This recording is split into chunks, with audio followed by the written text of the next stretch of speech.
right, are we ready to go? I call to order this meeting of the Board of Trustees on January 24th. It's 2:02 p.m. And now I would like to invite Clerk Rodriguez for roll call. Thank you, Madam President.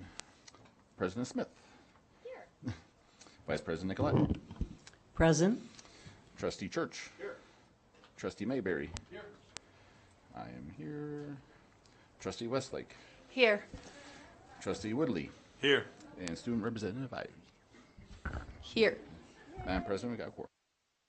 Wonderful. And now we'll move on to the Pledge of Allegiance.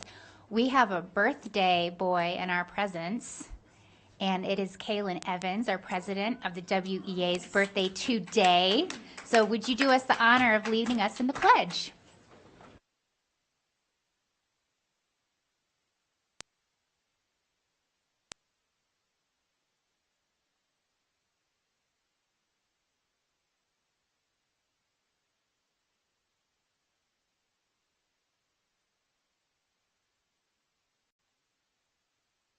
Thank you so much, Mr. Evans. All right, before we move on to consent, I'm going to invite our superintendent to talk with us today. We've got some beautiful flowers here and a few things that she would like to go over.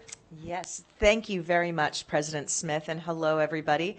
So as we announced at the last meeting, January is School Board Appreciation Month, and so because you're all ducky, we gave you duckies last time at our last meeting, but I think it's really special when we can honor you and celebrate you through the talents of our students. So these floral arrangements that each of you has were prepared by Maurice Smith's class at AACT.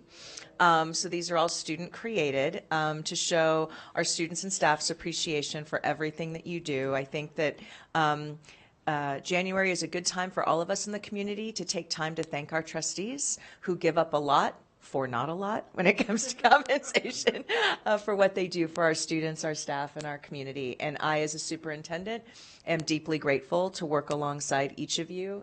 So thank you for your support and your shared commitment to our students. And if you don't mind, we'd like to get a group photo. You don't have to hold your flowers if you want to hold one of them in the center, but we'll just go up and Michelle will get a photo for us. But please join me in thanking our trustees for their hard work. Okay.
Okay, thank you for that brief pause. All right, now we're going to go to our second section, consent agenda items. And I have something that I want to share with the board on this. And we are all mutually interested in running efficient meetings for the public, for ourselves. So something that I wanted to really bring attention to is with pulling these items. If we just have a general statement that we want to make about an item, we can do that without pulling the item. And I'm going to demonstrate that because I'll tell you right now, I have something that I'd like to say about 211. But we don't actually have to pull an item. Then that opens it up for discussion, introducing public comments, voting, doing all that. we can still do that, and board members always have that option. If an item has not been heard before this board before, any one of us can still do that. But I would ask us to all think about, do we need to pull an item just to make a statement? That's what this general discussion period is for, and any of us can make a general statement on any of these items. And again, you'll see me doing that shortly for item 211, but I won't actually be pulling the item. So with that said, is there any items that anyone on the board wanted to pull from item 2.2 to items 2.12? No, seeing none.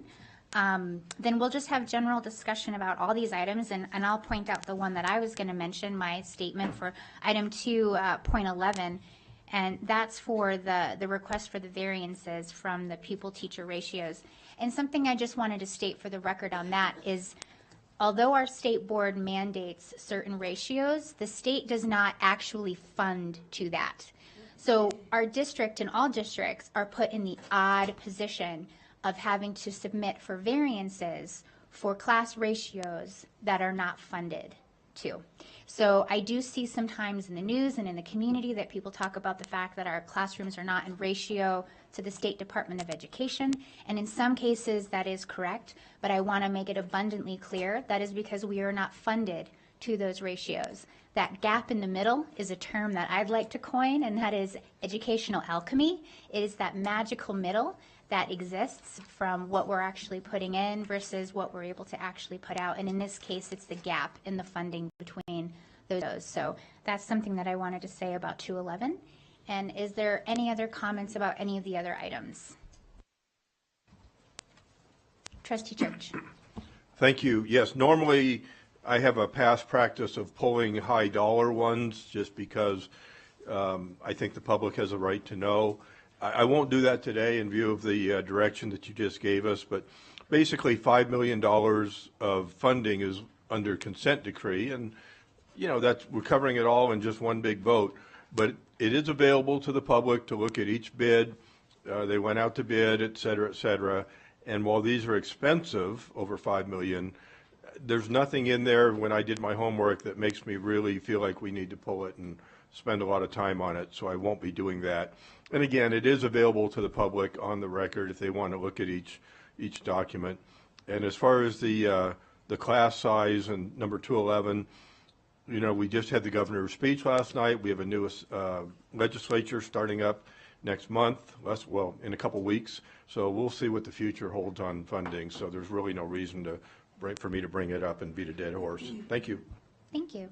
JJ, do we have any public comment on any of these items? We do not. All right. Seeing none, I'll entertain a motion to approve item 2.2 through 2.12. Madam President, I'll make that motion. First by Trustee Mayberry. I'll second. Trustee Woodley had his light on, so we'll go with Trustee Woodley for the second. Any discussion on the motion? Seeing none, all those in favor, aye. Aye. Aye. All those opposed, nay. Motion carries 7-0. Okay, moving on to Section 3. Section 3.01, it's the presentation and discussion regarding the district's fiscal year 2023 to 24 budget process and status. And I'd like to welcome Mark Mathers, our Chief Financial Officer, and Jeff Bazzo, our Budget Director. Great, thank you very much. So this is the first of what will be monthly discussions with you about the upcoming fiscal year 2023-2024 budget. We have, I know, a lot of slides here. We won't go through every one of them. But I guess first we need to have that flashed up on the screen. Apologies, Vice President Nicolette. I know you wanted. Well, hey. If you want to go through every slide, we can, but.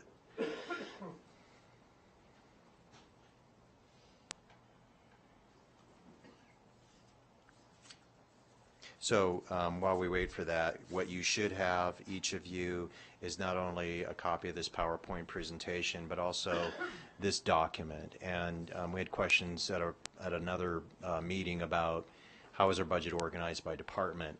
That will give you this, and it's online as well. But we think that'll be helpful for you if you have questions about how much is budgeted for a certain operation or by chief or what have you. This will give you that for the current fiscal year. And so if you have questions in the future about any of those areas, we're happy to answer them.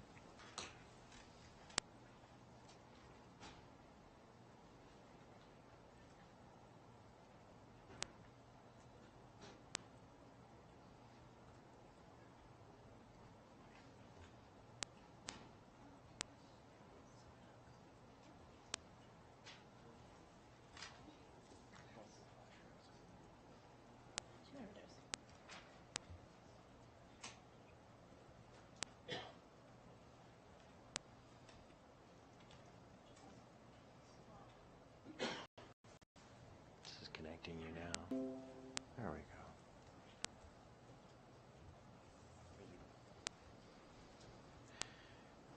So I think we'll have to do this. So again, we'll try to go through this very quickly.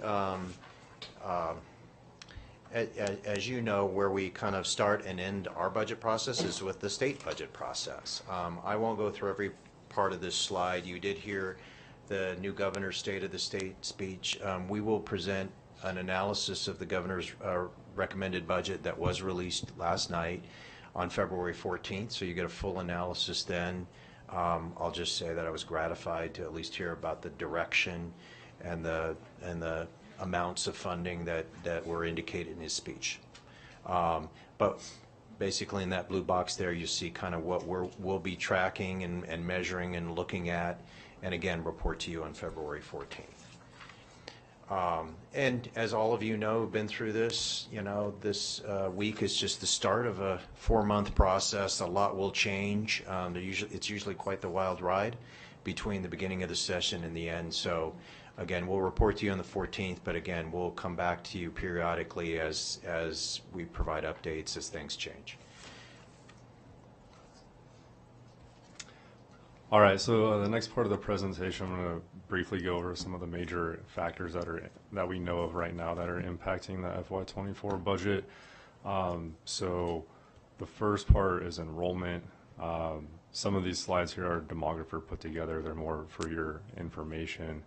But the two biggest pieces that we'll need to address are, in December we came to you with the first quarter average daily enrollment drop of over 1,100 students. About 5 million of that was addressed with one-time savings. So we'll need to make sure we address that in the FY24 budget as well. And then most of you have seen this enrollment bubble slide here, where our high school grades are, as those students graduate and are being replaced with lower level kindergartners, we're going to end up losing enrollment and therefore revenue due to that enrollment shortfall. So due to those, and then the charter school opening, the Northwest Choral Academy, we're going to use a conservative enrollment projection for the upcoming school year. Using that conservative enrollment projection puts us at another loss of about 1,100 students. At our current per pupil amount, that results in about an $8 million shortfall. So again, enrollment has a lot of factors on it, but lower birth rates and higher housing prices are impacting our enrollment. The expansion of charter schools or opening of new charter schools is impacting our enrollment, and that results in revenue shortfalls we'll need to address in the future. Additionally, as many of you have heard about the PERS rate increase, the rates that up here that were approved, when we apply this to our position budgeting model, which is how we calculate salary and benefits for the upcoming year, the net cost to our general fund budget is about $4.7 million. I have a question on that particular thing. Should I wait? Sure, go ahead. Go ahead. So when I read the PERS report on this, how do I phrase this politely? It looks like we can anticipate more rate increases from what I read. In other words, they're feeding it to us slowly rather than all at once. But can you concur, or do you have an opinion on that, that we as a board can anticipate increases next year and beyond? Well, I would say historically we have seen, you know, and we've put this in our four-year financial model, in most bienniums we see a rate increase. I've just been through this enough times to know that I wait just for the next actuarial study before I kind of guesstimate what the impact will be. I've seen their actuarial assumptions change from one biennium to the next, and it's really hard to go beyond the current actuarial report. So I would just say that. I mean, I wouldn't assume anything at this point about future bienniums. So what would be the soonest that we might see? I'm kind of confused on that actuarial report, because I thought maybe I'd read it wrong, that they said we anticipate more in the near future. You know, a lot depends on their investment performance and other factors, and that's why I'm just saying I don't take those forward-looking statements to heart too much, because I've seen too much gyrations and volatility in the actuarial assumptions that are made. You know, the current actuarial report was made under a period of high inflation, and what happens if we return to kind of the inflation of 1% to 2% again? I know that's kind of sounds far-fetched, but you just don't know what the future will hold. So I just hesitate to tell you anything very specific about future bienniums. And this is a really tough, this off the top of my head, but it's early, but do we know if there's any bill draft requests that are going to address PERS that maybe might be beneficial to us to spread the pain? Mark, unless you know that answer, I'm happy to follow up with our lobbyist on that. I don't know that, and I'm guessing you don't. Trustee Church, I'll make a note of that, and we'll see if there is anything. Okay, so this next slide here, is this a summary of our known revenue and cost impacts. So again, the revenue shortfall that we have to make up from the loss of the current year's enrollment and the projected loss of next year's enrollment is about $13 million. We then have no known cost increases. Each year we have employee step increases. That's when they go up on the next step of the salary schedule. Turnover savings, so when folks retire and are replaced with new workers who make less money, and then the PERS change. There's other items here like the increase in guest teacher pay, other known contract increases, which brings us to a net shortfall of about $23 million. However, we may be able to have some cost shifts that we'll bring to you in February as we sharpen our pencils that could bring this initial deficit down to $15 million. So what, this isn't, here to be all doom and gloom. This is just saying these are the things that we know that we have to address before we can start looking at what else can we do with hopefully the increased funding we get from the state. Yeah, just to add on to that, as Jeff said, I mean, basically this is one side of the ledger. Mm-hmm. These are the knowns that we have that affect, for the most part, the cost side, even though you see the $13 million revenue loss up front. But, if this was year 2 of the biennium, we would know how much more per pupil funding we will receive, and so we would have plugged that in here. We don't know that yet. We just heard the governor's speech yesterday. But this doesn't factor in, therefore, any increase in our per pupil funding yet. This is just kind of where we start. Again, half the ledger. I know this number is jarring, but that's how we kind of construct the budget. We go with our knowns first, and then as the information comes to light on per pupil funding, we'll add that in, which is the next. We give you some scenarios on the next slide, but I know it looks jarring. We'll get through this. Thank you, Madam President. I will have to say for myself, we got to do what we got to do, and jarring or not, but I do want to share a thought about reduced allocations due to decreased enrollment. One of the things we continually discuss are class sizes. Mm-hmm. So it wouldn't bother me if we rolled that into cost rather than a savings so that we are not reducing allocations. Well, okay, but allocations have a cost. And so, Yes. again, we need to think about how are our allocations set? And our allocations and our class sizes are set based on the available funding we have. If we had more funding, we could go with lower class sizes, but we've constructed our class sizes to equal the level of funding we receive, which is $7,318 per pupil. So what we're saying is if enrollment goes up or down based on the established class sizes, right, that's how much revenue, less revenue we'll get or more revenue we get. And in order to maintain a balanced budget, you know, if enrollment goes up, we would add allocations. If enrollment goes down, if we don't reduce allocations, we won't have a balanced budget anymore. So, you know, that's how the levers work here. Again, you're seeing half of the equation so far, but again, it's a savings in the respect of, yeah, it's less cost, but that's because based on class sizes, less students means less teachers. I truly understand that, and I know I'm pushing on the balanced budget door. I really get that. I want to go back to the concept of if we have teachers that we can, I would say, place in areas that they're needed, and not see that as a savings because of, you don't like the word savings, and I want, tell me why. I read your face well. So I just would like to be able to at one point say, we have all the teachers we need and more. And Diane over at ABC Elementary School, if you need a teacher for the day because Beth Smith is sick, then we've got this covered. Don't worry about it.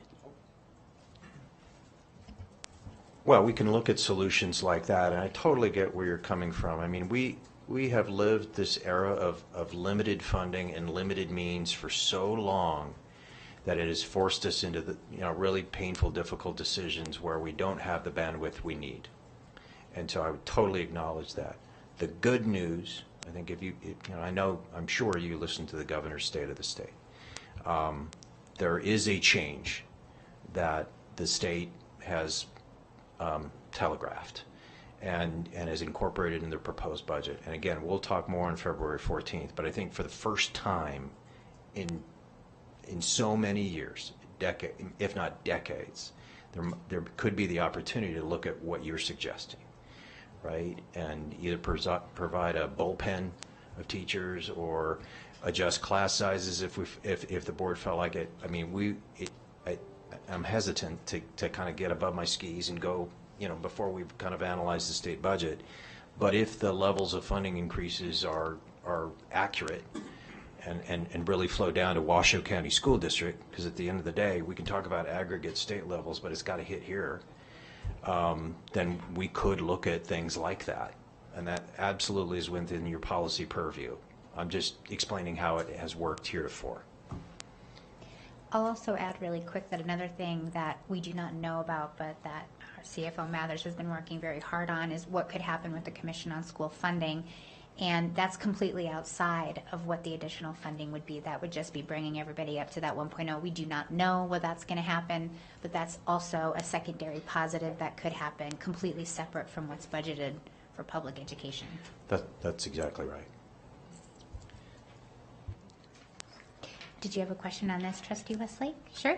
Well, I just would like to add to Trustee Nicolette, and I know I'm kind of beating a dead horse because I keep bringing it up, but I have to agree with Trustee Nicolette. I get very squeamish when it comes to cutting our educators. It's always going to fall on the detriment of the student. It absolutely is. And if there's any way possible that we can make sure that we don't lose any teachers and that we can add to our teachers, I think it's going to be to the benefit of our students' education, their performance, and their behavioral issues. We have to have more bodies, and I do not want to see our kids suffer. Our kids really need the best that we have to give. So wherever else we can cut, we should really be laser focused on that, because we have to have our teachers in order to benefit our children. Thank you.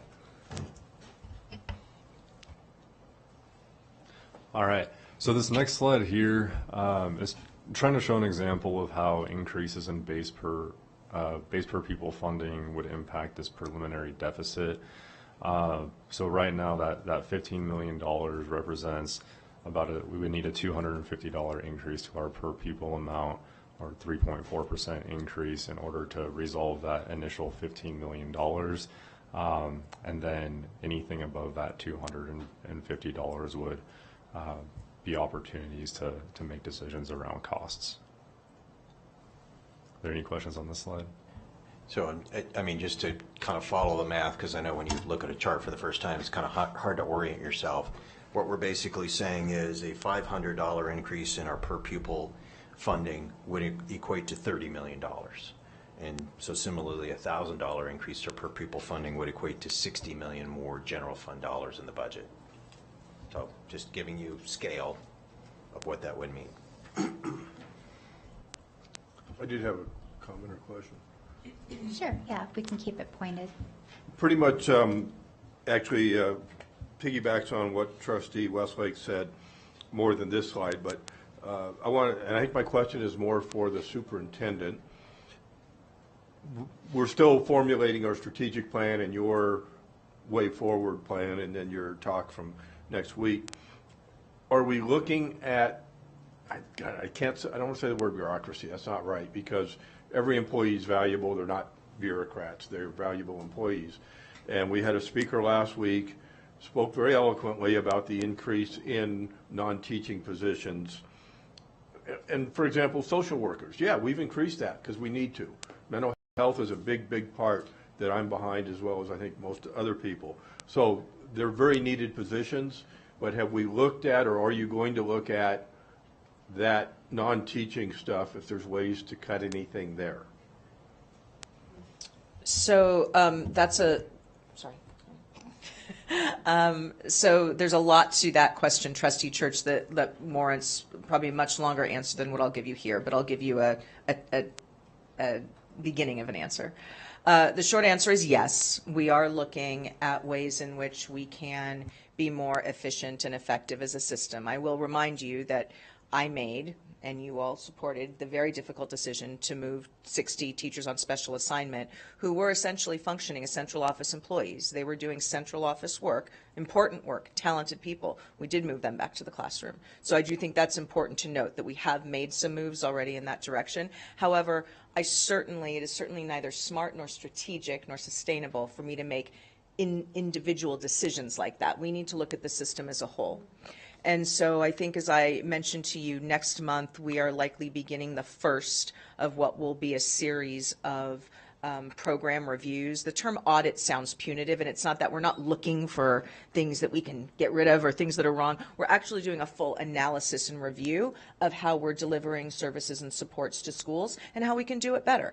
So we're starting with human resources, which we're very excited about. And then we're also in the process of looking at our central office programs that directly support students around special education, talented and gifted, our English language learners, and our alternative education programs. So we're starting there. I will tell you right now, I'm very interested in how we can be more efficient, and I understand, and this is not unique to Washoe County, that often we hear that we are top heavy, or there's too many people at the top. That is not my assessment so far.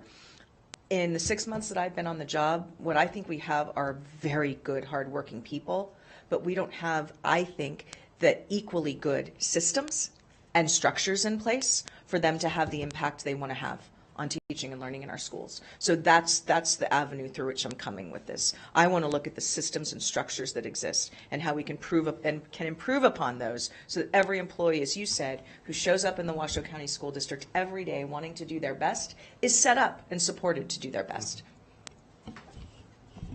And if I might piggyback on that, what I heard at my recent school board trustee meeting, if we can just get the state to loosen up on all those dozens and dozens of requirements that are overlapping, that might also help us in that endeavor.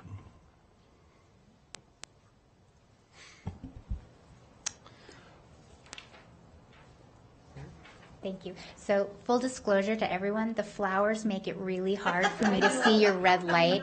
That's the honest to goodness truth. And now I see Trustee Mayberry presenting himself with his light. Thank you. And I'm so sorry. It really is the flowers as much as I love them. And I'm short. Trustee Mayberry. No, thank you very much, Madam President. I'll take the flowers any day, by the way, over questions, I'm sure. Going back to this slide just real quick, just to clarify, you said a $500 increase equates to $30 million more. Not necessarily $30, an additional $30, just $30 or $30 million, right? Because if I see that red line, it looks to me like it's more like 15 million. Am I reading that correctly? So in aggregate, what we're saying is $300. The aggregate, yeah. $300 more gross. $300 more times 60,000 students equals $30 million more in general fund revenue. But, you know, we have cost increases and revenue losses totaling $15 million. But that's a really good vast fact. Yes. I think. Thank you. Yeah, I love this slide personally. Okay, next I just wanted to review a couple slides that we've talked about at a previous meeting, but this is just, you know, we still have uncertainty about what our funding for us is going to look like. There's an economic forum in May that'll determine the total level of state funding, plus the development of a strategic plan. That left us in a situation where we weren't going to make, our recommendation was to not make any major budget changes, but to address critical needs as we can during this budget process. Just the timeline of the budget process, which we've seen before, so I'll hand it back to Mark to discuss our 4-year financial plan. Yep, we just wanted to take 5 to 10 minutes to kind of update you on a model we've been working on. This is one of the objectives in the current strategic plan for the Business and Finance Office. We've completed this financial model. You know, what the purpose of this is basically to allow us to look at known costs and model different scenarios to look beyond the next fiscal year in terms of budgeting, and to foresee problems down the road or opportunities down the road, and to be more strategic and use a multi-year kind of lens. And this plays really well into the new strategic plan that we'll be embarking on. So that, you know, we won't be able to accomplish those goals of the strategic plan in the next year. So this kind of helps dovetail the financial plan that we utilized around the new strategic plan when that is completed. So we'll walk through some scenarios that we modeled. Jeff is going to actually show you kind of how the model works just real quickly. What this is not is a prediction of what the circumstances we will face ourselves will be in 2, 3, 4 years. It's not intended to do that. It's intended to be a tool to help us model different scenarios and anticipate issues before, you know, again, we complete next year's budget. So I think you'll see us how we utilize it in future budget discussions, but it's an important tool that the district now has to again look beyond just the next year. You know, as you can see, there's various variables that we can model now and contemplate, including the construction new schools. So our new schools come with additional operating costs, so we can build that into our planning. Certainly we know about the step increases employees are due, and then there's the cost of living adjustments that we'll be negotiating going forward this summer with. And then of course, again, a huge issue is the level of revenues that we receive. But again, we can model kind of different scenarios now. And along those lines, I'm going to whip past all this state revenue stuff that you've seen before. The scenario, we looked at 5 different scenarios. One was kind of the Goldilocks economy scenario, not too hot, not too cold. That's what we call our baseline scenario. Another one's stagflation with low growth, high inflation. We modeled 2 different recessionary scenarios, and then one high growth scenario, which would be analogous to what we saw a year ago, right, where the economy was kind of on fire. So again, just a tool we can use. I'm not going to go through every slide, as you can see. The first scenario, though, we looked at is a scenario that was based on what the state budgeted in fiscal year 23, not what we think where they'll actually end up, but using their own state budget, what that would look like. So for every scenario, we can see what per pupil funding would look like in that, alternative scenario. Then we can see what our fund balance will do, again, based on, both known cost increases and then assumptions in our revenues. We, again, overlay enrollment projections. And so in this scenario, not too bad, right? We go from a fund balance of a little less than 12% down to 7.5%. Not ideal, but not awful either. And then kind of things start improving. So again, just for every scenario that we modeled, we can see what that impacts in terms of our general fund balance, our revenues and expenditures. So that was one scenario. Jeff will talk about a second scenario we looked at, just again for illustrative purposes. Yeah, so this next scenario was, again, those same baseline assumptions, but built off of what we were projecting state revenues to be, with the increased level of revenues in the state education fund. This is more in line with what we heard in the governor's address last night. Again, we'll have to review the state's budget and see how that trickles down to our school district. But as you can see, we would have an increasing per pupil number each year under this scenario. And then on this next chart, these are significant fund balance increases. This is where, these surpluses will be where we're making decisions around how to use that funding. Then lastly, I'll send it back to Mark for our last scenario here. Just quickly, a third scenario we looked at was a minor recession, what life would look like in that situation. So we can go to the next slide, Jeff. So you can see, again, our per pupil funding is no longer guaranteed by the state. So any decrease in state education fund revenues would result in lower per pupil funding, except for the fact that, as you heard in the State of the State speech, the state has proposed funding an education stabilization account. That's the rainy day fund for K through 12. And so if revenues fall below 97% of what was budgeted, school districts would be able to tap into that stabilization account and forestall decreases to our per pupil funding. So this model doesn't take that into account. Certainly we can model that. Obviously, though, you can see kind of the sensitivity here in a recession scenario. We would need to make adjustments to our budget to account for any fall in per pupil funding. But again, the state's talked about not fully funding the education stabilization account, but funding it to a large degree. I think the number was in excess of $700 million. So if we saw a mild recession, that should help us ride that out. Of course, we have our own fund balance as well. So again, the point of this is just, this allows us to look in the future and anticipate issues and start our conversations with the board much earlier than we otherwise would have been able to. And what hopefully we can show you, just if you can indulge us for a minute or two, is we can play around with those assumptions, right, and change figures in this model so that, we can look at different scenarios, plug in different levels of increases or decreases, and then that'll flow through the model. So Jeff is going to show you that here in a second. So this scenario here is just, we're changing it to a stagflation where we don't see revenue growth and we see high inflation.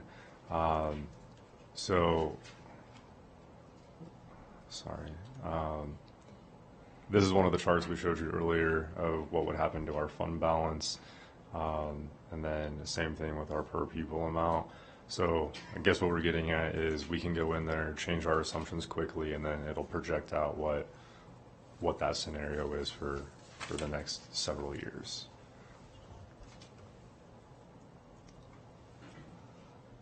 Thank you for bearing with us as we shared that. It's exciting for us. I know it's pretty dry.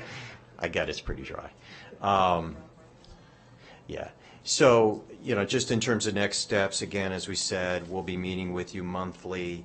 We are pouring through the state's budget document today for the rest of the week. There is a hearing on Friday that we'll be attending to hear more about, the K through 12 budget.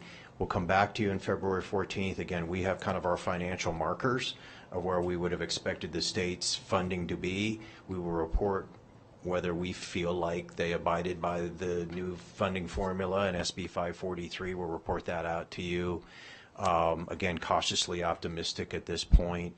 And then we'll proceed with, our budget discussions with you. There will be a lot of very important decisions that you get to make, but I am hopeful, cautiously optimistic, that we will actually, for the first time, have meaningful additional resources in order to decide how to deploy those resources. So we've, I think last year we had all of $400,000 for a $500 million budget to allocate.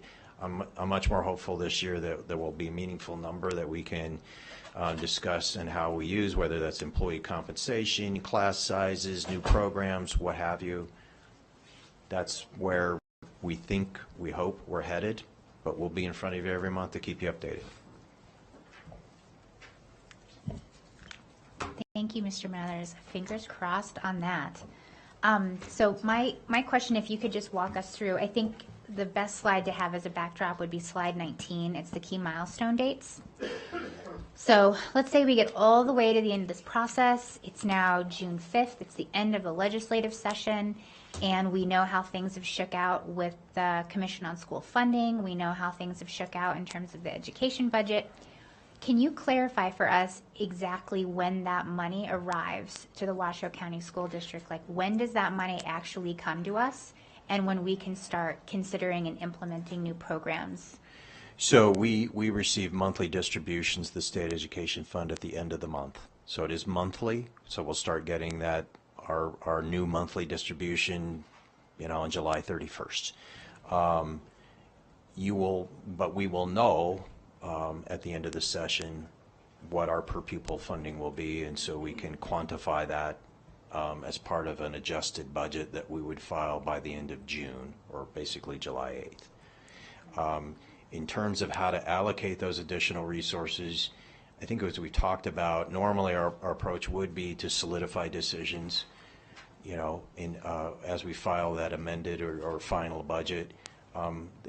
Given that we will be going through a strategic planning process, and based on the fact that we have collective bargaining that'll start this summer, we certainly can keep our powder dry, construct a budget around that funding increases, and then make those decisions as things play out. So I hope that helps answer your question. It does. So when this funding potentially hits us, based on the strategic planning process that we'll go through, these budgetary conversations, there will be lots of opportunities for us to weigh in and to provide guidance on what we want to prioritize, and then we'll be able to bake that in. So I want to make that really clear to my colleagues that we will have lots of opportunities to weigh in on our priorities. And it's possible that the benefit of this new funding could be seen and implemented by the start of the 2023 school year. Correct? Okay, very good. All right, I'm looking for lights through the flowers. Trustee Mayberry. Thank you, Madam President. I'll try to be brief. I do have some clarifying questions. A few months ago, we adopted our state legislative platform, and we were looking at about a 15% desire for increase in school funding. Where does that take us today per pupil funding versus if we were to actually achieve that in the legislature? Can you rephrase that? I'm not sure I Yeah, understand the question. was all over the board on that. So in our legislative platform, one of our goals, our legislative goals, is a 15% increase. Yes. What would we need to see per pupil wise to achieve that? It's a little bit more than $1,000 increase per pupil, between $1,000 and $1,100 increase in our general fund per pupil funding. Yes. And then on, just to clarify, we've talked a lot about this, the ending fund balance. What's the board's policy on that? Is it 12%? It's 12%. Is it 12%? I do want to thank the superintendent and you and the team for working through that MOU that we adopted at the last meeting. And it's for me, it's one of my priorities to keep that momentum going and really lift up our staff. I certainly like what I hear. There's some concern, a lot of chatter about a recession, but I think we've been hearing about a recession for 2 years now, it seems like. Just make sure I go through my list here real quick, Madam President. I apologize. This was a great presentation. And can you also, Mr. Mathers, can you just, for clarity, give us a quick update on where we are in terms of the Commission on School Funding, and in fact that we still have the lowest formula statewide when we have the highest cost of living in Washoe. I know there's been some positive movement in the right direction on that. Yeah. So right now the Commission on School Funding per state law is in a dark period. So we cannot meet. But before we recessed, after I think it was the 12th or 13th discussion and meeting on the Nevada Cost of Education Index that had us at the lowest index rate or near the lowest index rating vis-a-vis other districts, the commission did take action to recommend basically setting all districts at 1.0. So basically just leveling everyone and eliminating that adjustment entirely, right? So we brought documentation based on our a state unemployment office about wages in Washoe versus other districts and so forth, and ultimately that's where the commission landed, so that it should not be a negative factor, a negative adjustment for Washoe if the State Department of Education and the state legislature follow through on that recommendation. And so that will be something we will be watching very closely to see that that's implemented or not, because it has a multi-million-dollar impact on Washoe County School District. But that was the commission's vote, was to basically set everyone at 1.0, thereby eliminating this adjustment, basically. And it kind of goes dark during the session, the commission? In current state law, yes. Right, okay, makes sense. Okay, thank you. Thanks for letting me ramble. No, that's an important thing to clarify, because we have been, underfunded compared to other districts, including all those around us. So that would be great. We're keeping our eyes on that. Trustee Westlake. Thank you, Madam President. Mr. Mathers, I don't want to put you on the spot, and I certainly wouldn't say we should start ordering the party decorations and planning, a windfall party. But just to kind of start wrapping our minds around what this could potentially be, not carved in stone, but in the meeting before, you had mentioned a figure how much more this would mean to our budget. Is that okay for you to disclose that? Yeah, the governor noted a $2 billion increase in K through 12 funding over next biennium. We've looked at his budget. It does in fact provide for $1 billion increases each of the next 2 years. But again, we always say this, but the devil's in the details, right? What is that going towards or not going towards, and how will that ultimately trickle down to Washoe County School Districts? There's a lot more analysis to be done, but that's still an historic increase, right? And I got to give credit where credit's due.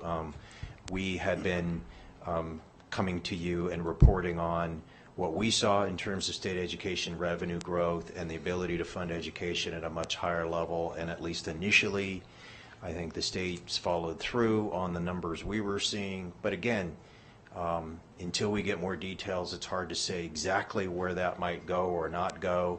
And of course, the legislature has a say in that too, right? And so they can make adjustments to the budget and submit that to the governor by June 5th. So we will come back to you on February 14th with more details.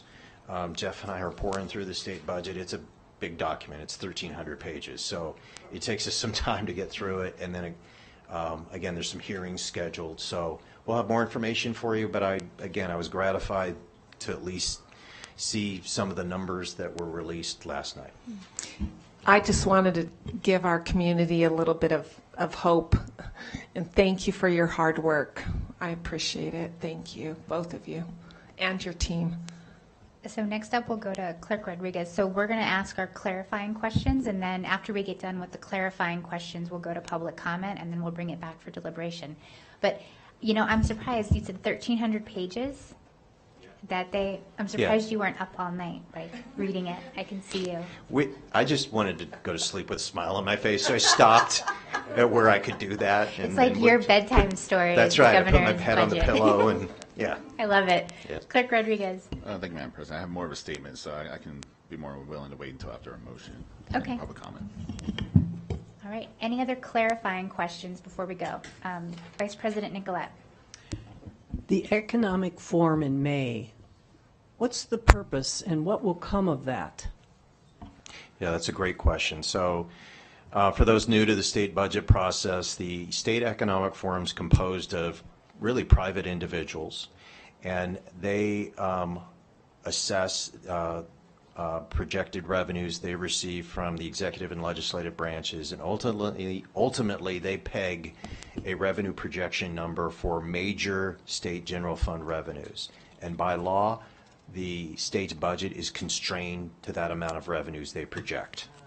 So the state cannot submit a budget that goes beyond what they've projected. So it's an immense power, really, that forum has. So they released their report in early December, and that constrains the budget that was released last night. They will revisit their projections in early May by law. And so the last session, they adjusted them upwards, right? They were very conservative in December and saw that the pandemic didn't have the effect that they were so worried about, and adjusted revenues up by more than $500 million a year. So they can either adjust the revenues up, in which case the legislature gets the opportunity to allocate those additional revenues, or, you know, in a worst case scenario, they could adjust the revenue estimates downward, which would then necessitate reductions in the state's budget. So that is a key date, and honestly, there's a lot of discussion, but not a lot happens until after they meet in May, because that's really does set the parameters. But again, the estimates they made in December are what the governor has to work with, and that's, again, restricts the total general fund budget to what it is and what the legislature has to work with. Thank you, Madam President. And this, I apologize. This is a clarifying question. I won't ask any more questions after this.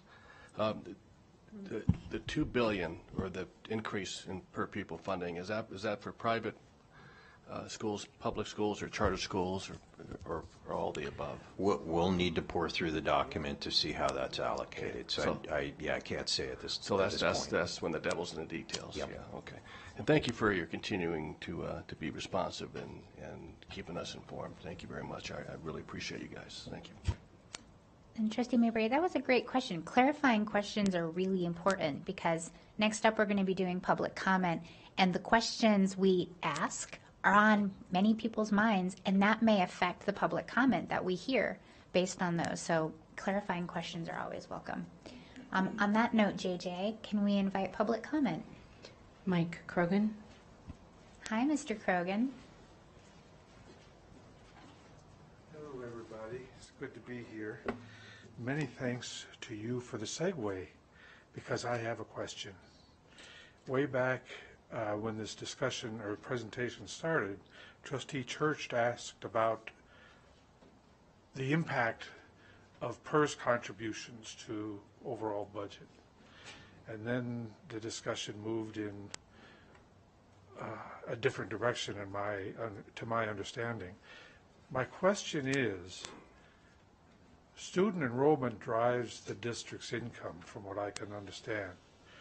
If student enrollment goes down, presumably staff is going to go down. That would, I would imagine, also, for better or worse, and worse, that would also reduce the contributions required for PERS and other staff support. And I'd just like a reaction or a reasoning about that. Thank you. Thank you, Mr. Krogan. Kaylin Evans. Hello, Mr. Evans. You already look wiser. Do I? I feel wiser. Thank you. Hi, my name's Kaylin Evans. I'm president of the Washoe Education Association. I myself watched the State of the Address, and Mark stole a lot of the words out of my mouth in terms of being cautiously optimistic. I was actually texting him last night late, asking him questions about some things. But I also hear about the word hope. And while I want to have hope, I want to caution against that in the sense that, in my opinion, we have hoped that lawmakers are going to do right by our education system and fully fund it for decades. And we've hoped that they're going to provide the resources that our students and our educators desperately need. But unfortunately, we are all aware that we are grossly underfunding our education system, so our hope has led to disappointment. We should not be hoping, we should be taking action. We have to activate our labor force across Washoe County. We have to activate our community, and we have to get them to turn out in every capacity going into this legislative session. Lawmakers are elected official, and their job is to serve their constituents. And if they're not hearing from their constituents and we are not activating our labor force around action, we are going to continue to be disappointed.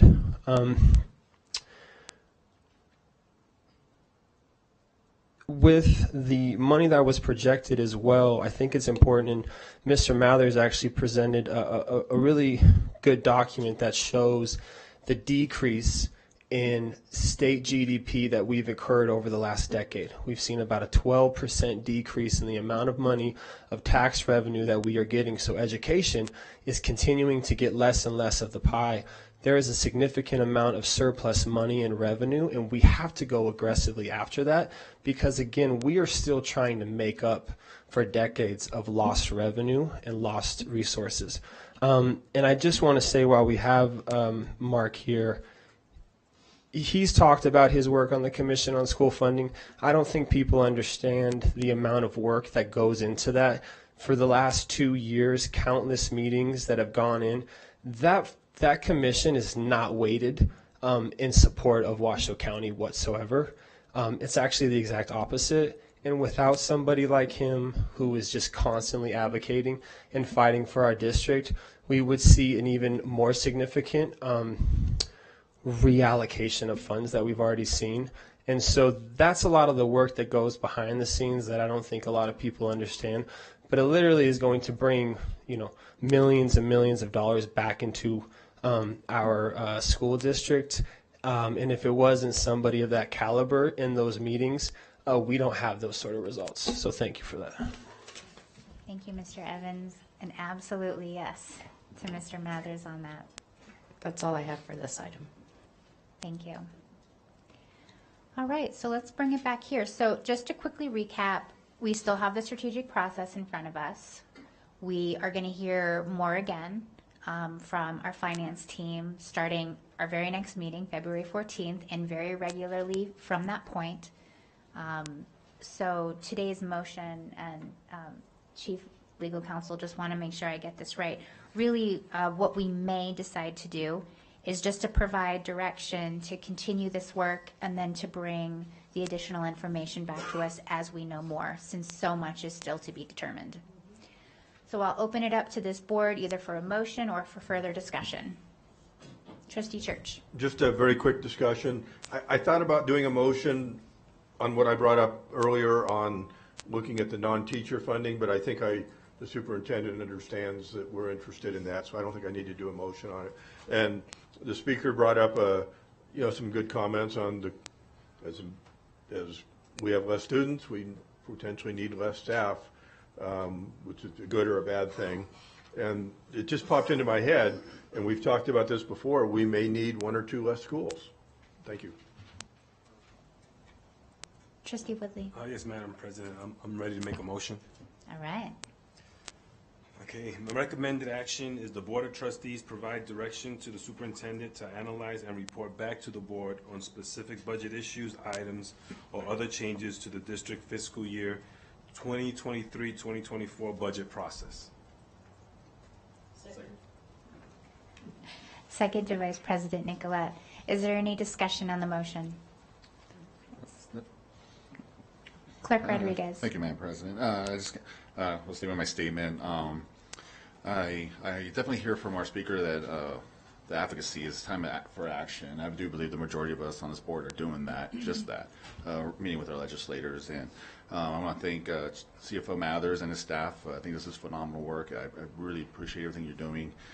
And the MOU that we've done with WEA, I'd like to see those things go on with our other associations. I would love for our officers, our bus drivers all have a seat at the table and, you know, use that word hope, hopefully get this money.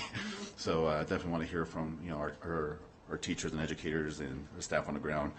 And just continue to encourage for us to continue to be bold. And thank you. I like that. Thank you, Clerk Rodriguez. Hope and bold. I love both those words. All right. Seeing no other lights, all those in favor say aye. Aye. All those opposed, nay. All right. Motion passes 7-0. All right. Thank you so much, Mr. Mathers and Mr. Bazzo. Now we will move on.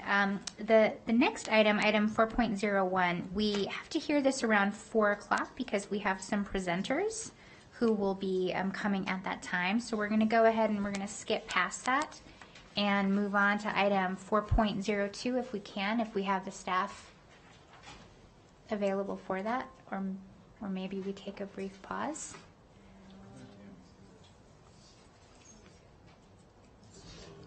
I see Tammy Zimmerman moving. Are you okay to present on 4.02? We can take a quick pause if you'd like us to.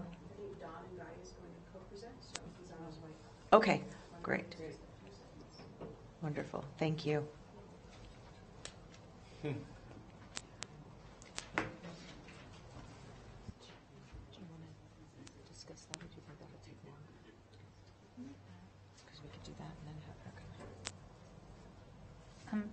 Ms. Zimmerman, do we know, because we can go on to item 4.03 if you, depending on how long. I don't want him to feel time crunched. We're all prepared. I mean, Okay. I can start without him, and he can come on in, and because we've already rehearsed this, so we're all set. Well, and I don't want you to feel like we had to jump over 4.01, so don't, you know, Nope. we can take a moment if we He's need to. coming up, and he's in his office. I know he's down there, so. Okay. We But will I can cheer s- him when I he can comes through start. the door. And there he is. Look at that. Look at. I told you he was coming. No, All right, thank you so much. So I'd like to welcome Tammy Zimmerman, our Chief Facilities Management Officer, and also Don Agnati, our new area superintendent, who I believe is coming before the board for the very first time in your new role. Congratulations. Thank you. All right, so I'll start it off. We're here today to discuss and hopefully receive approval to spend $6.8 million on active panels in our schools. When I came to the district in 2008, I was in charge of installing these active panels in our revitalization schools. So that's been 15 years. So we are working with ACT, their Advanced Classroom Technology, who is our district distributor for these panels. And we're using a joinder contract, and that joinder contract allows us to have consistency with technology throughout our schools, which is very important for our students and our staff and us as capital projects installation as well as maintaining them. So this is a really good thing to have consistency for us. We've worked with ACT to really aggressively price these items based off of putting in and estimating over 1,500 panels in these schools, which is what the newest and greatest are in our new schools, and that they get to take advantage of. So we're really excited about that. The life expectancy of these Promethean panels is about 7 to 8 years. So we're averaging on these schools that we're talking about replacing, anywhere from 15 to 9 years of age. So they've outlived their lifespan. So we really need to be replacing them. And with this ESSER funds, we're really excited for that opportunity. The proposed schools, they range from elementary to middle to high schools. So we have a range of them across the board, but they are based off of age. They're the oldest average age device in that school. So we had to prioritize them somehow, but we're trying to get to approximately 50 schools with this, which will complete about 55% of our classrooms. That's not everything, but it's a good chunk, good way to start. And we have a installation schedule that starts aggressively in March of 2023 and is intended to be completed in December of 2023 for those over 1,500 devices in there.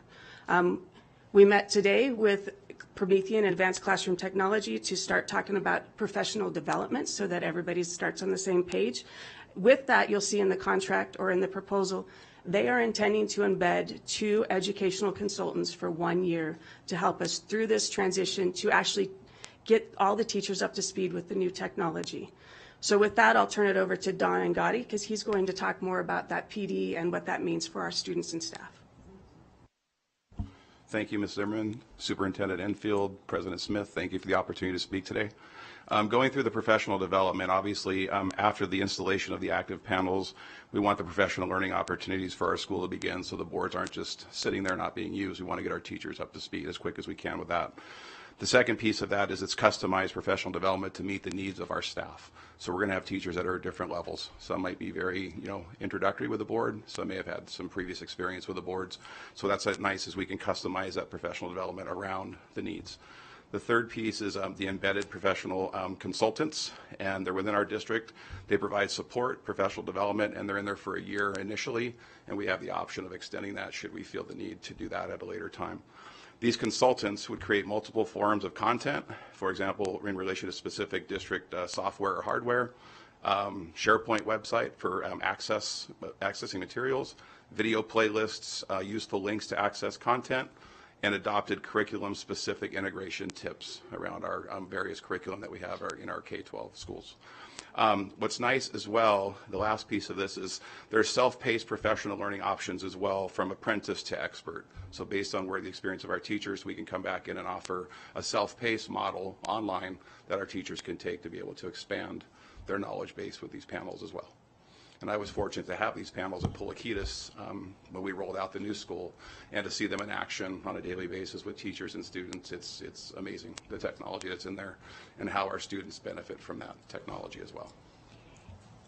I know that this part wasn't planned, but since you have that firsthand experience, can you expand a little bit on that? Like what you see teachers use with this technology, what they do in the classroom? Sure. I've seen our teachers obviously incorporate the curriculum piece. I've seen students be able to sit from their desks in the classroom, for example, in math on a solve and share problem, be able to mirror their image of their device up to the active panel and then share their problem solving strategy with the class, learning instead of being tethered to that, to have the capability to do that wireless connectivity part.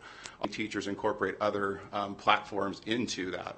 Our FOSS program, for example, in science was a great aspect of the kids to be able to come in and incorporate that and utilize the resources from the science to kind of engage themselves with that, but also to see students actually go to the board and be able to work with math problems, to be able to work through different types of the science and play with the board and actually interact with it was really neat to see as well. Thank you so much for that. Superintendent Enfield. Thank you, President Smith. I just want to build on what Don has said, which when we talk about the quality of education in the Washoe County School District, we can't talk about that without addressing, I think, 2 critical components. Number 1, student engagement, and number 2, equipping our teachers with the tools that they need to do that most important work. And these boards are one way, in the beautiful example that Don just gave, of a way for our teachers to use the latest technology. We don't use chalkboards anymore.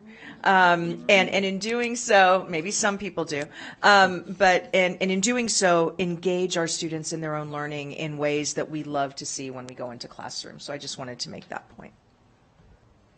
Yeah, I know the Promethean boards are like They're like candy. I first learned about them as a mom at Collin Ranch Elementary, and our PFA helped fund some of those in the early days, and they're highly desirable, and they make a big difference in the classroom.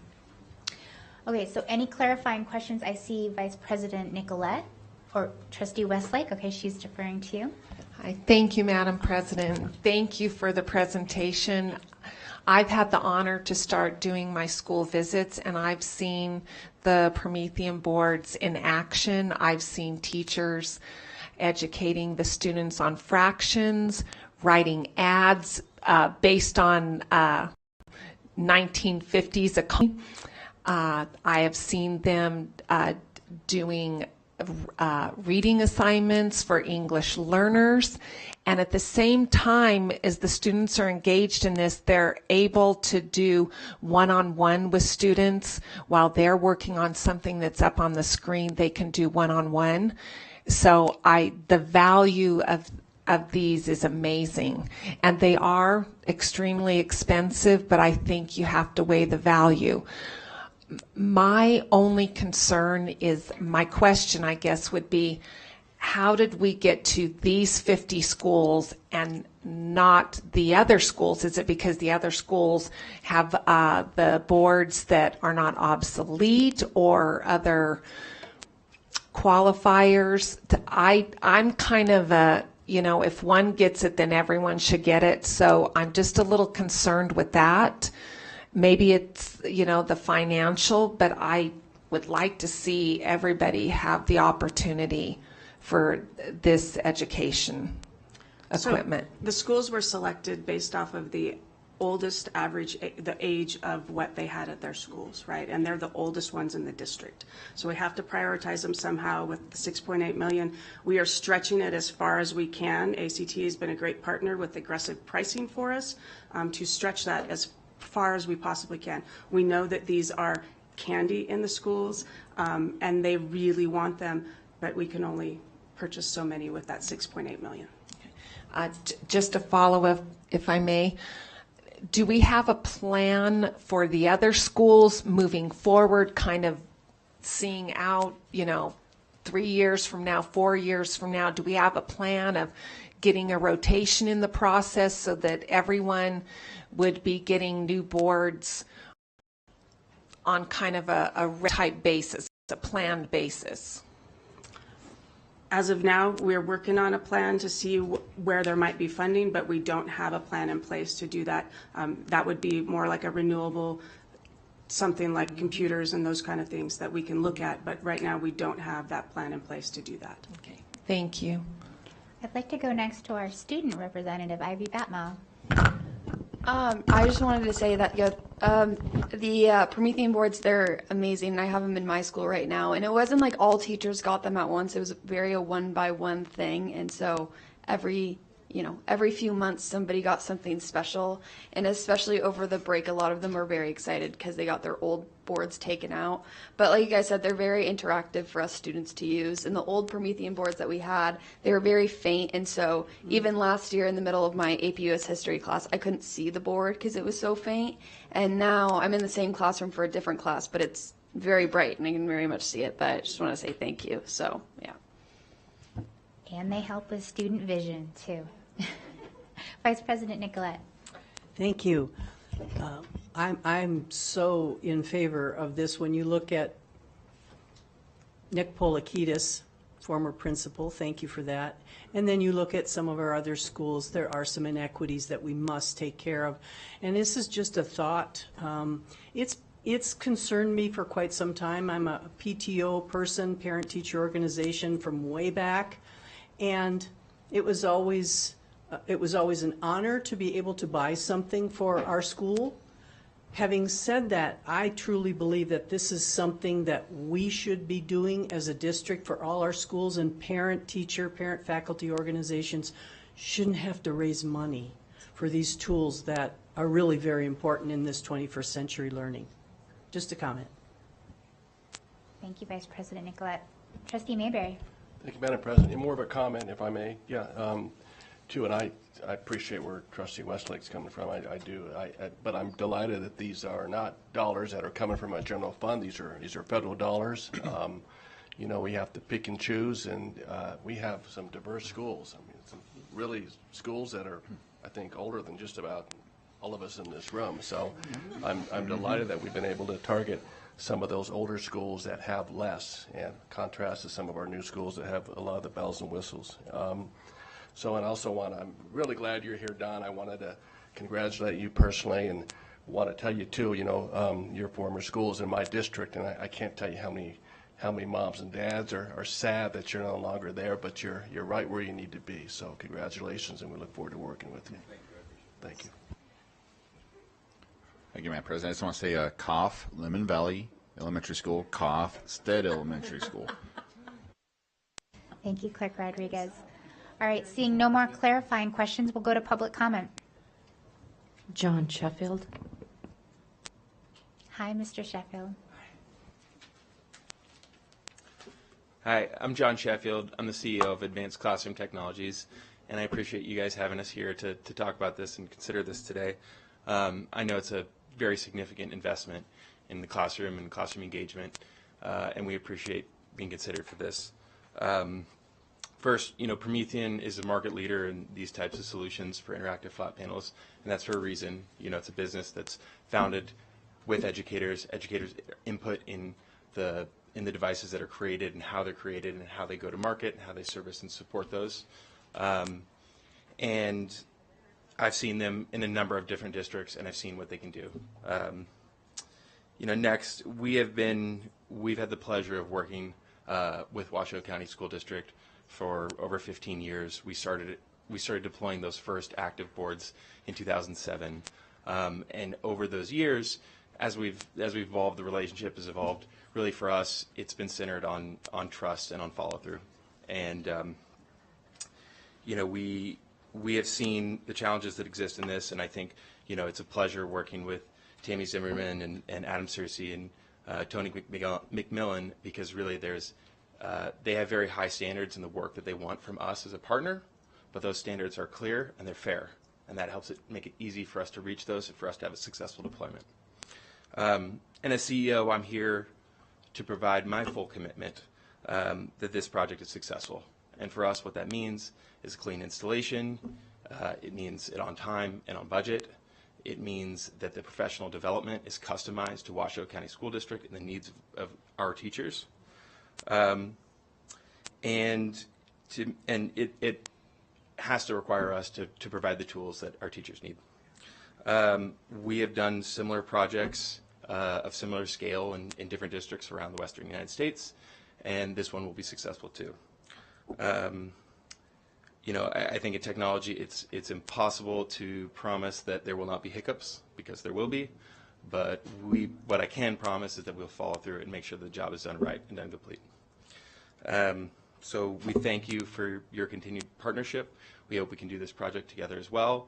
And we hope we can work together for the next 15 years as well. And should you have any questions, we're always available here to answer those and to make sure everything's answered and followed through on. Thank you. Thank you so much, Mr. Sheffield. Thank you for making the trip out. That means a lot. Thank you. That's all I have for this item. Okay, so we can bring it back here for discussion. There is no discussion. We can always go to a motion, but any additional questions? Trustee Woodley.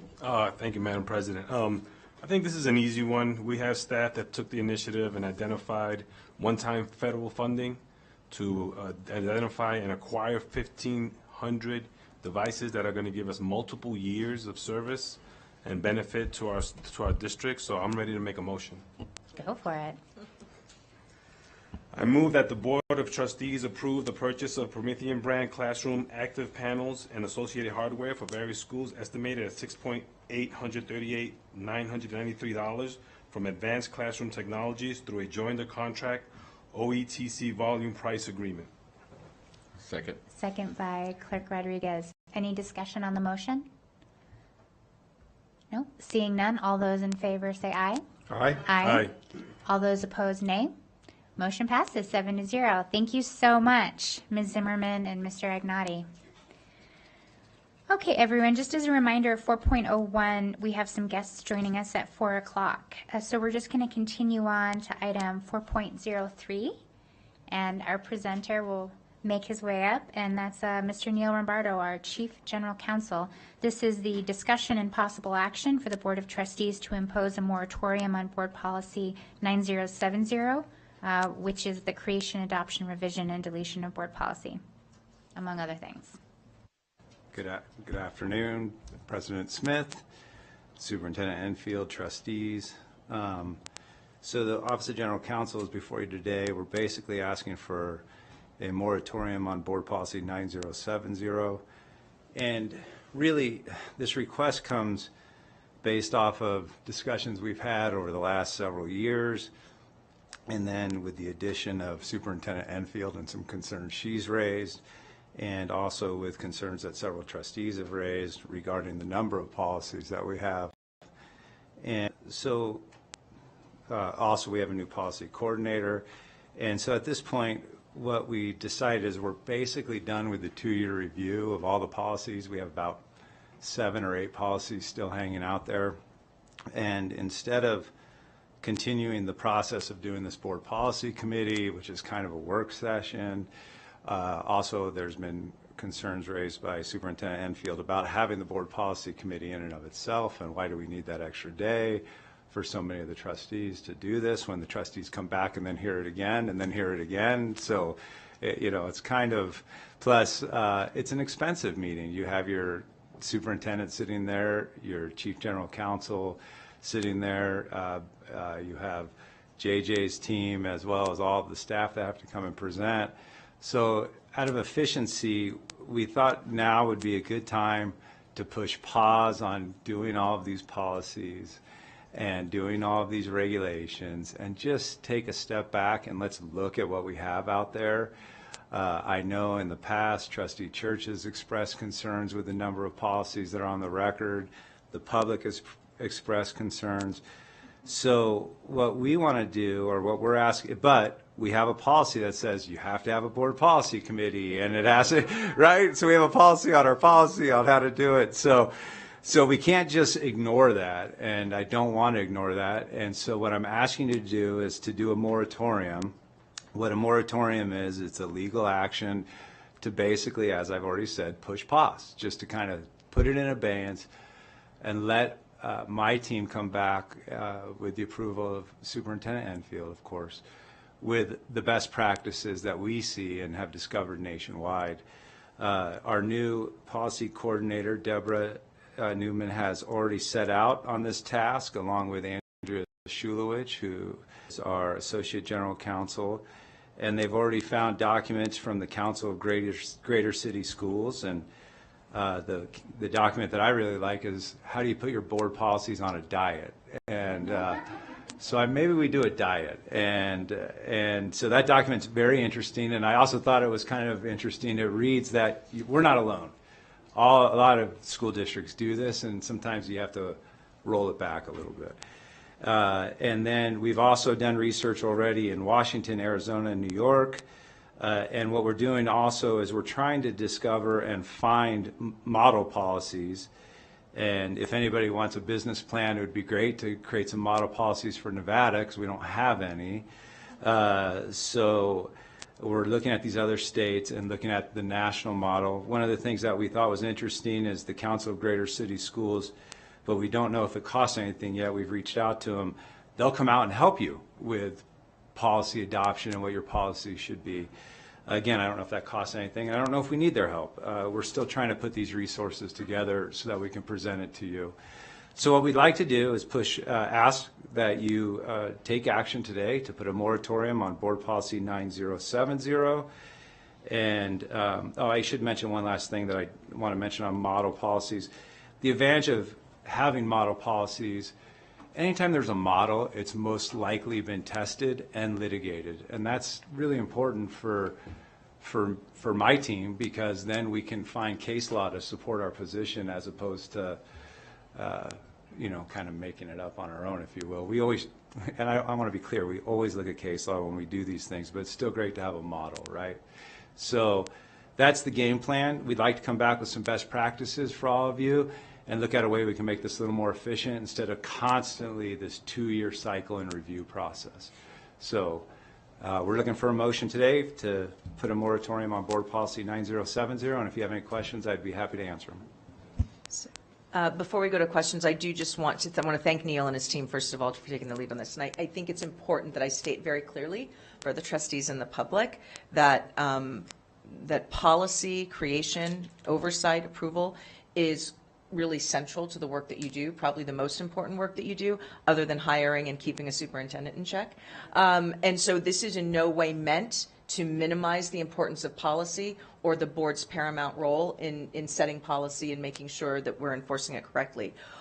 What we want to do is make sure that we're going about it in the most efficient way possible, so it's respectful of your time as trustees, and that we have a very clear plan moving forward for how to make sure that we're staying on top of policy revisions, how we'll know what to do when it's time to perhaps sunset a policy or create a new policy. And we just think that there is a better, more efficient way to do that that will be more respectful of the trustees' time and staff time. So again, not in any way diminishing the importance of policy. Quite the contrary, we want to elevate the degree to which policy, informs our work as staff via you.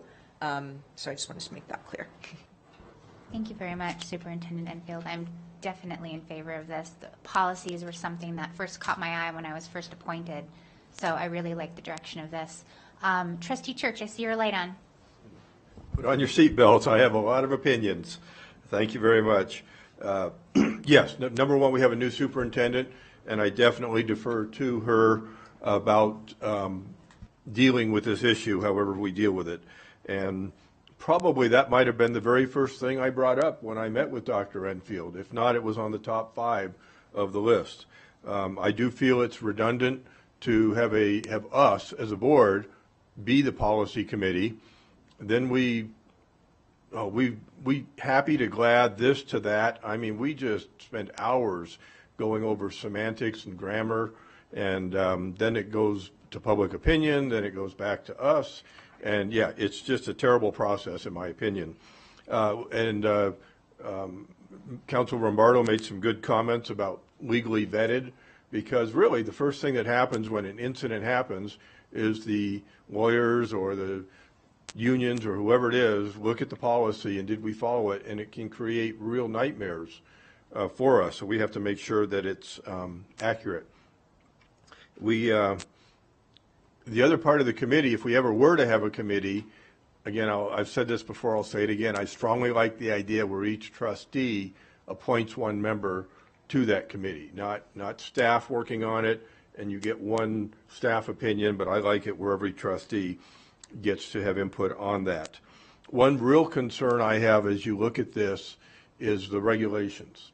So we pass a policy, we never see the regulation that comes out of it.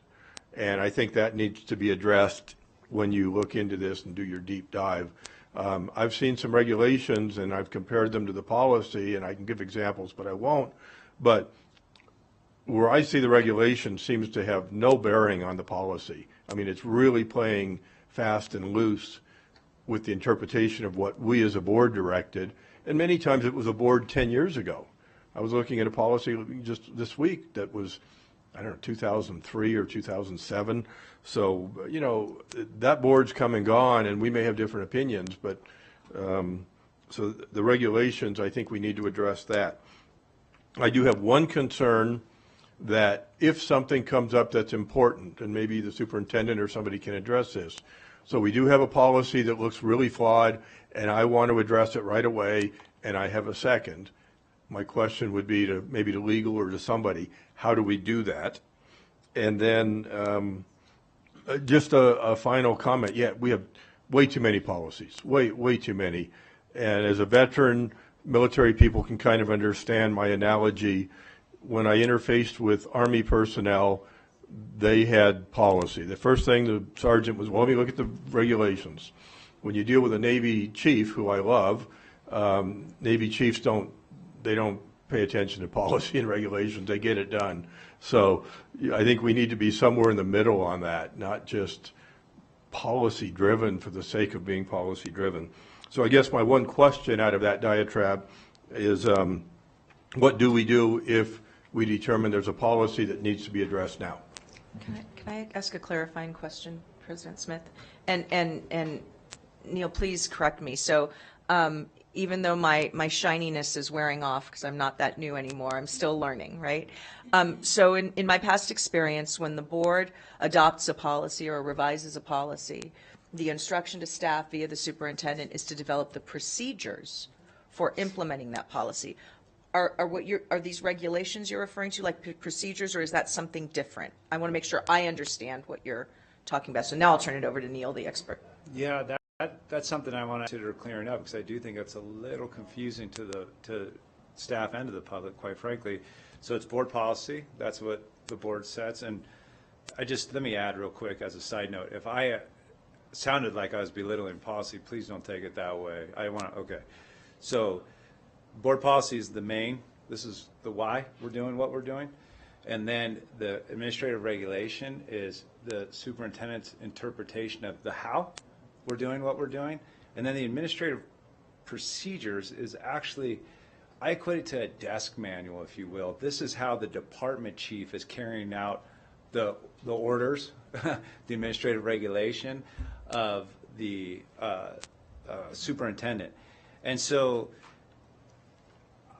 this is one of the things I want to explore and look. So, I've been here a while now, and I've never had this under my office. And then when it got to me, it was because of COVID and all this stuff. So I just let's just keep going with what we got until we can take some time. So I feel like it's a good time to take a deep breath and just stop. But that's the process. And Trustee Church, if you're not seeing the regs as they're being changed, then you need to get on the email. I know that JJ's team, I don't know if you send them out anymore, JJ, or if Deborah does, but you should be getting, or the policy court, you should see the regs. All of you should see the regs when they go out for public comment, because our regs go out for public comment even though technically they don't have to, but we do it anyway. So I see some heads shaking. Let me clear that up. Well, we won't have any now, but if we do the moratorium. But I'll make sure that doesn't happen anymore. That I take responsibility for that, and you guys should be seeing those. So I don't know what else to say. I thought that was in place. So thank you for bringing that to my attention is all I can say on that. With regard to your question on if there's a policy that needs to be changed, or I believe is what your question was, during this moratorium, in my mind, the moratorium is to stop the standard review process of 9070 and all the requirements therein. If a trustee wants to have an agenda item on a policy and the board president wants to put it on in consult with the superintendent, then I think it can go on an agenda. I think the purpose of the moratorium is to stop the 2-year review and to stop this crushing addition of new policies. If it is crushing, maybe we're doing it the right way. I just don't know the answers to that, and that's what I want to look into to support you guys better. But again, it would have to go through the standard process, right, of agenda creation and so, yeah. Thank you. Are there any other clarifying questions? This is an item for potential action, so we will open it for public comment, but any clarifying questions? Trustee Church. Is there a timeline? On the moratorium, I left it open-ended just because I don't know how long this work is going to take. We're already on it. Deborah's been great with the support of our team. I think our team's doing great up there. It's a lot of work. So I don't really want to guesstimate, but I would imagine in a couple months we have some idea where we're at. If you want me to report back, I'd be happy to do that. Whatever you want. I don't. 30 days is not enough. 60's iffy to me. 90 is probably definitely doable. That would be kind of my thoughts. Yeah, I'm hesitant to do a timeline. Like Chief General Counsel Rombardo said, if there is an urgent need and we have to address a policy, we'll do that in our Board of Trustees meeting. So we are not without the ability to address policy or possibly create policy with the moratorium with this. Did you have another clarifying question? Just a thought, and again, off the top of my head, that this might be a case where we want to hire a consultant to because if we don't have the staff time, I know your office is busy, so that just, it's up to the superintendent, but that just popped into my head that maybe there's experts out there that run consulting firms that can wade through some of that and maybe know the answers that we would need. And that could very well be what one of the recommendations are. We'll keep it open-ended and see what they have. Let's do public comment. JJ? Roger Edwards. Hi, Mr. Edwards.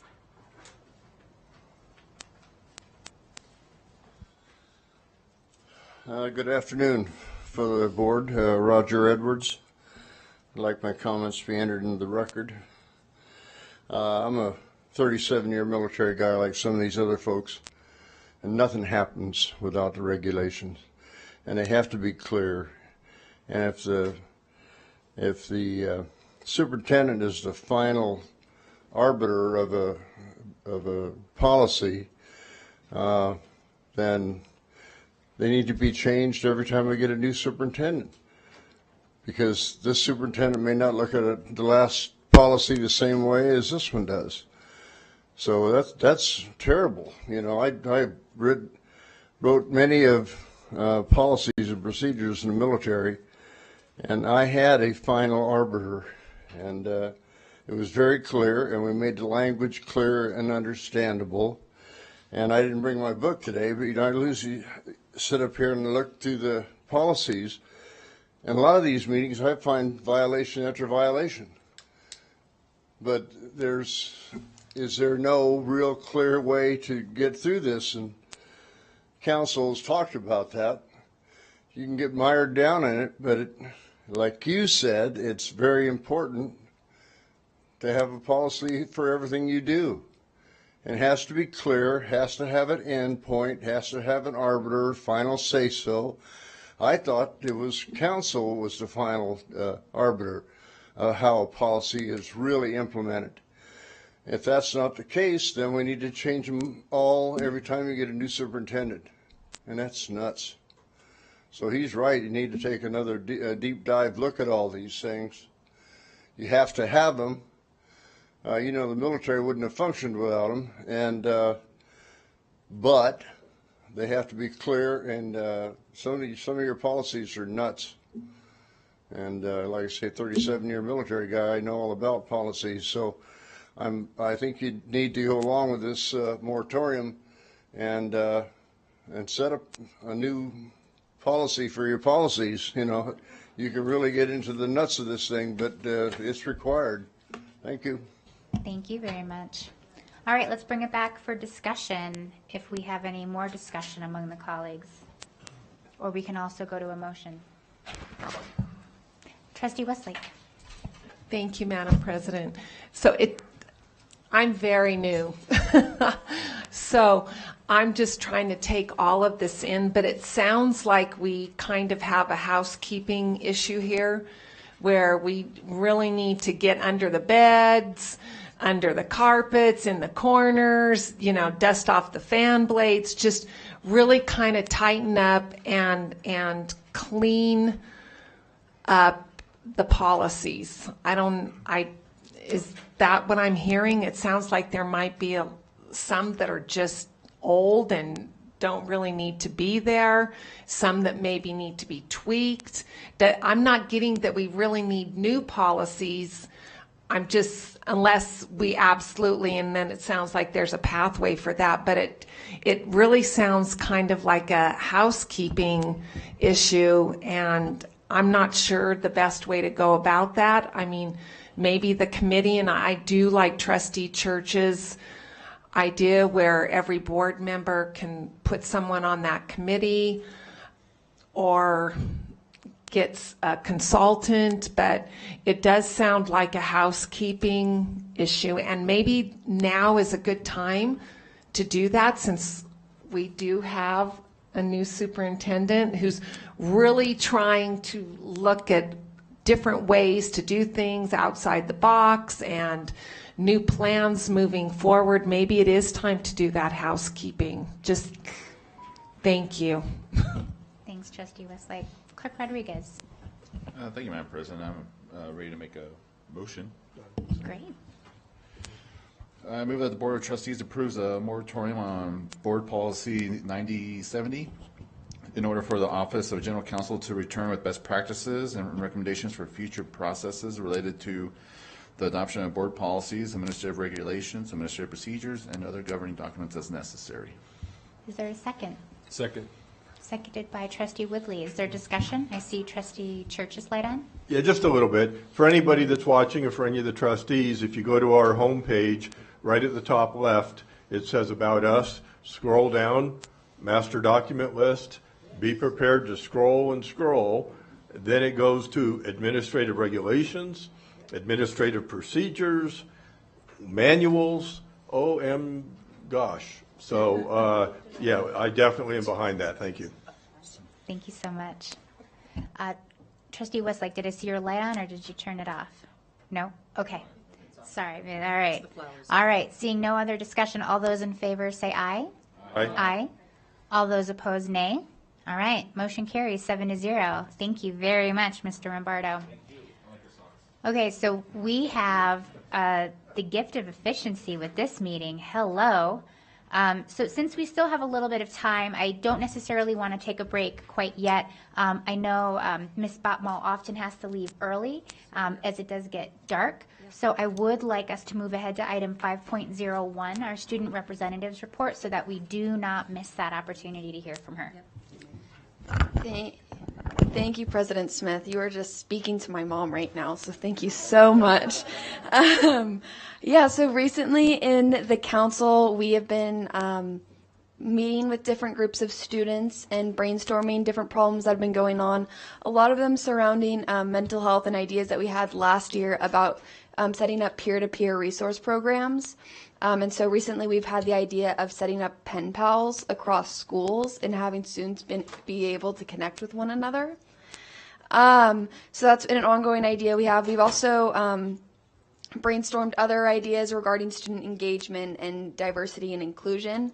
And so we're just trying to work on still obtaining a close and productive council that repeatedly comes to our meetings and everything. And so we're also trying to start councils within every single high school at the moment and try and get student voice to be spread throughout all the schools, and then have representatives from those schools come to our meetings and meet with us once a month. So yeah, so we're very much trying to move in the right direction. So by the time I leave, it will all be set up. But yeah. That's great, leaving a legacy. That's exactly what it's all about. Thank you so much. Thank you. Representative Batmal. So I'm going to pause on the board reports for the board colleagues. We will take a break in just a moment, but I would like to move to item 5.03, and that's the superintendent's report. Thank you, President Smith.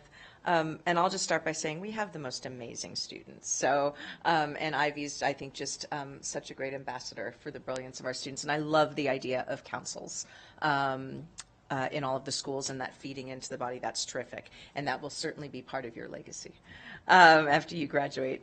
So I just want to do one big announcement reminder, which is that next Thursday, February 2nd, is the State of the District Address. It will be held from, well, it begins at 4 p.m., 4 to 6 p.m. The public is invited, no RSVP necessary. We welcome one and all to come and see, this beautiful school, but also to learn about the amazing programs happening across our district. So from 4 to 6, people who attend will be able to interact with staff and students and hear about some of the programs that we're doing. There's more information on the website as well. And then from 6 to 6:30 will be my State of the District Address. Manage expectations, okay? It's hard to follow like programs with staff and kids, right? But where I'll provide an overview of where we are and where we're headed. So it should be a fun event, and I really do encourage as many folks in our community to come and see all that is going on in the Washoe County School District. To that end, I also want to publicly thank staff who have, at my request from my last all-staff video message, been reaching out to me with concerns, with ideas, suggestions of things that they'd like us to be looking at and working on. And we also launched a thought exchange. I think the trustees are aware that we've adopted a tool called Thought Exchange that allows us to put a question out to the community, to students, to staff, to family members, whomever, and they can give us feedback with their own comments, but then they can also star those comments. So we get a sense of what's really resonating in the community. Not one loud issue, but if we see 50 stars next to a particular issue, that's an indication it's something that we should probably take on. So we actually launched a thought exchange for staff to ask me of what information they'd like me to be sharing in my monthly messages to them. And so I encourage all of our staff to participate in that and give us your feedback. I know based on some of the initial comments, there's still a little cynicism among some that we don't genuinely want to hear what our staff has to say. And I want to restate publicly, we very much want to hear what our staff has to say. Right? And not just the good, fun stuff. We want to hear what we can all do better because remember, central office exists to put the conditions in place for our schools to be successful. So please take a moment to share some of the topics that you would like us to see addressed. And I will just say that some of us were able to attend the governor's State of the State address last night. I share CFO Mark Mather's cautious optimism that we will see some very positive momentum for pre-K-12 education and higher education, by the way, as well, which is also important in this budget cycle. We will stay tuned. I know that the trustees can be confident that CFO Mather's report on February 14th will be a thorough and thoughtful one. And with that, and I believe that he stepped out, but I will wish Kaylin Evans and my very own sidekick, Tammy Covington, a very happy birthday. And if the trustees don't mind, I'm going to take a point of personal privilege and publicly wish my father a happy birthday because yeah, we can all clap for Mike Enfield. Happy birthday, Dad. He does actually, as a proud father, watch board meetings sometimes. And I think I've been we can all give him a wave. And I think I've been very clear that one of the many reasons I wanted to come and live, lead, and serve in this community was so I could be closer to my family. So happy birthday, Pops. And with that, I will turn it back over to President Smith. Oh, that is wonderful. Happy birthday, Dad. Okay, well, it is 3:48, and we'll go ahead and we'll take just over 10 minutes, and we will reconvene sharply at 4 p.m. Perfect. Thank you.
Everyone, all right, let's bring this back to order. It's 4:04, and we're going to go back and open item 4.01, the quality of education.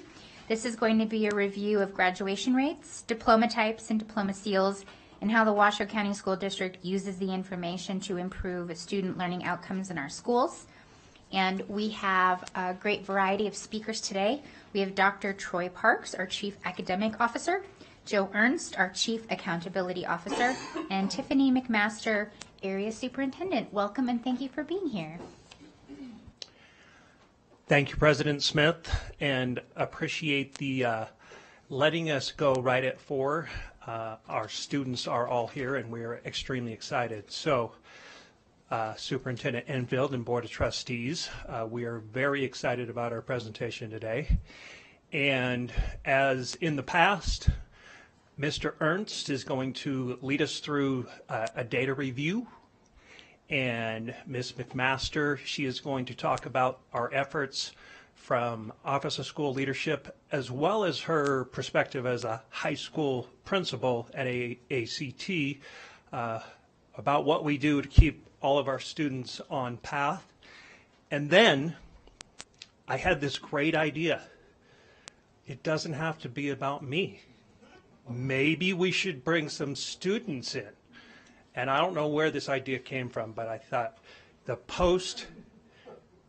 post-secondary opportunities are our mission to make sure all of our students are highly skilled, ready for careers, ready to go into the armed services, ready to go into college.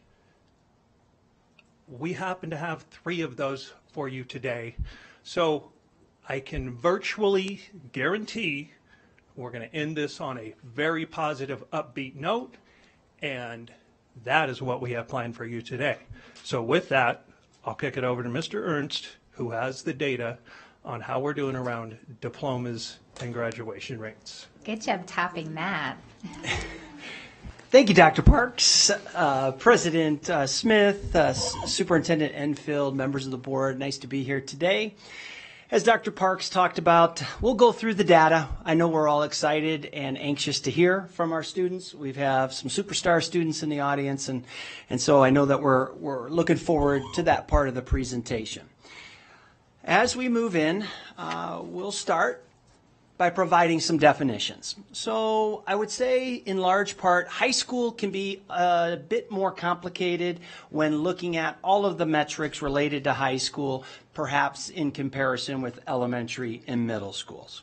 So what I wanted to do is ground you on 3 slides, all definitions. Once we go over the definition slides, if you have any questions about those definitions, answer those, and then we'll dive deeper into the data itself.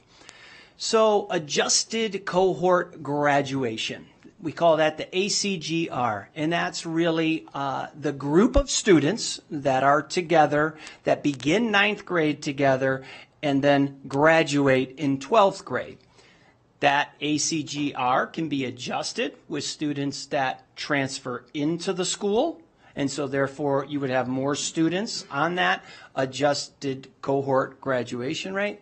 And then you have students that can transfer out. We're going to dive into that a little bit more in detail, but it's really verified transferred out students do not positively or negatively impact. It just means that they have transferred to another location.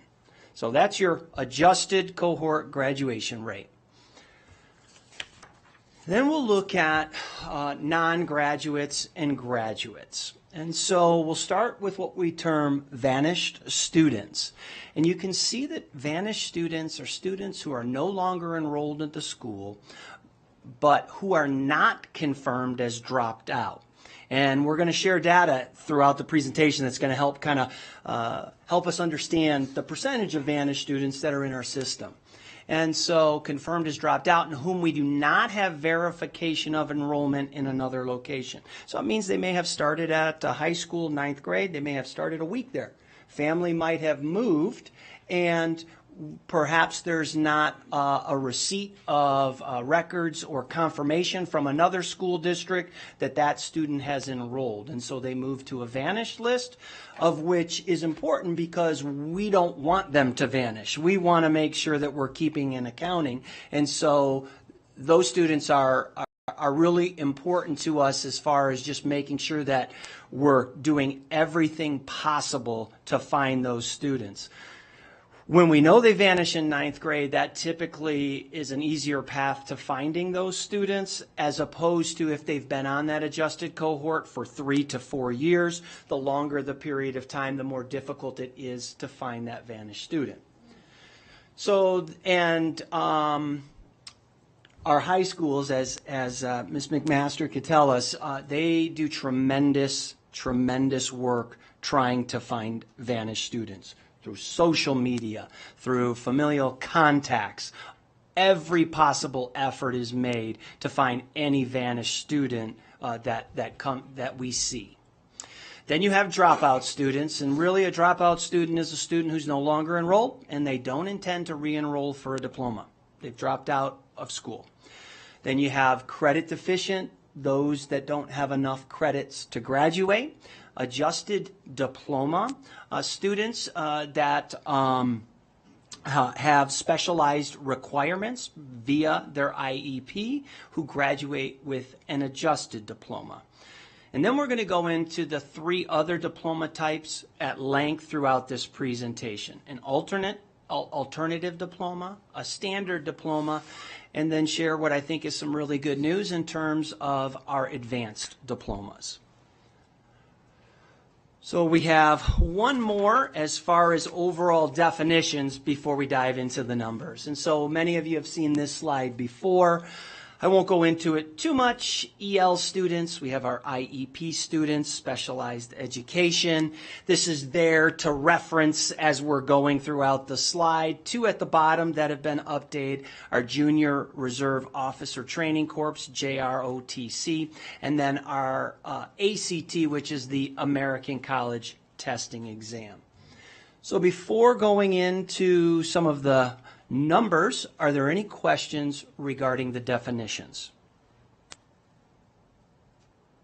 All right, with that, we'll move forward.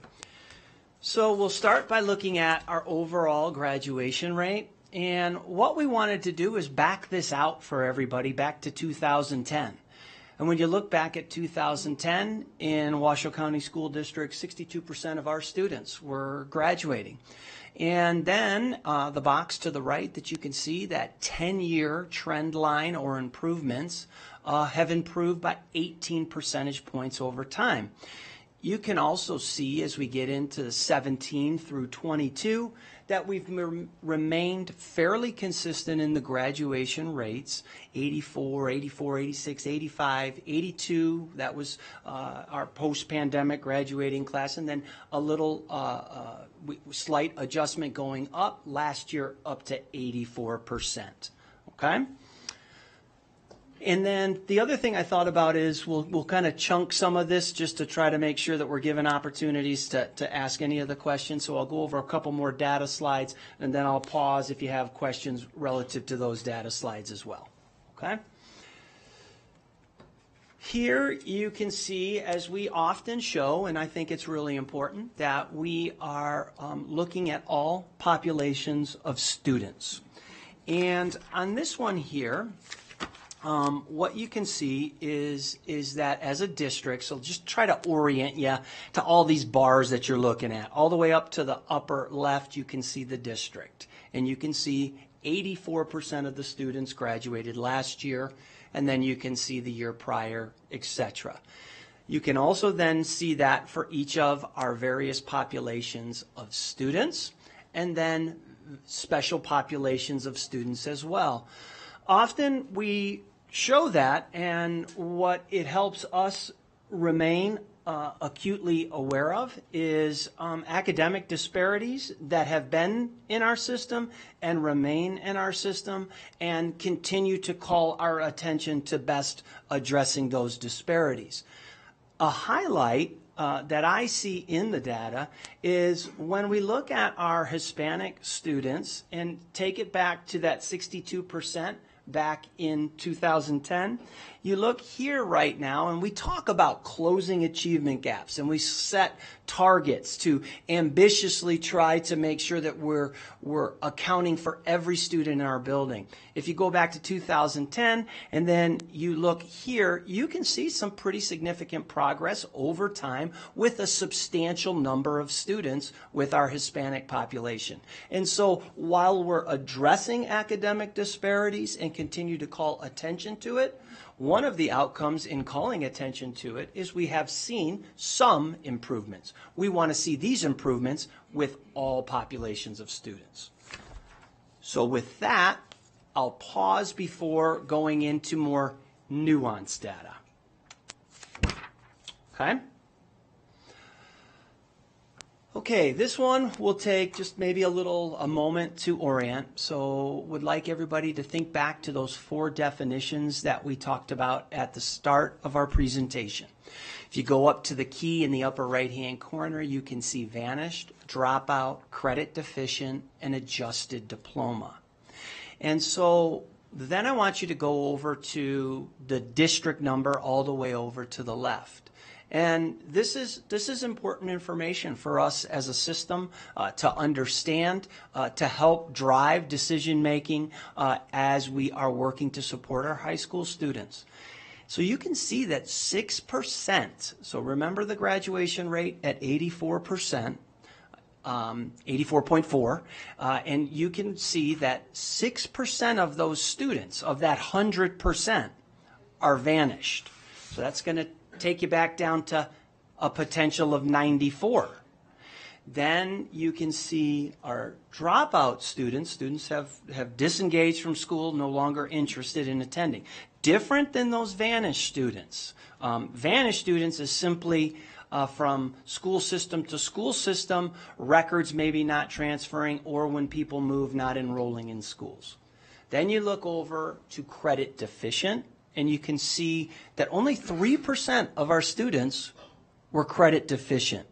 And so I think that's an interesting point of information as we're working to try to understand the whole of our high school metrics. And then 1% in relation to adjusted diplomas.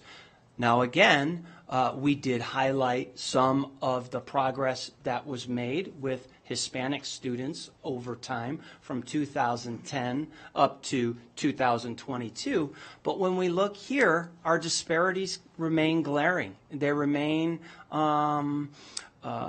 important for us to understand. And so when we look at that, you can see that some of our student populations have higher vanished rates than others. One encouraging thing to note is that our American Indian population, we've presented academic data to you on our American Indian population, and we've also talked with you about recently receiving a grant over $3 million so that we can substantially invest in a very important population in our community.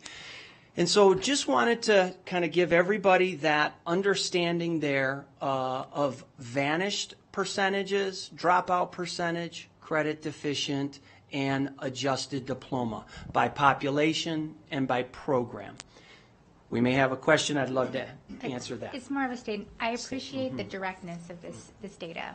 Thank you very much for sharing it. And in seeing this data in this way, I have a better understanding of our family graduate programs. We have the high school graduation specialists that focus on family engagement.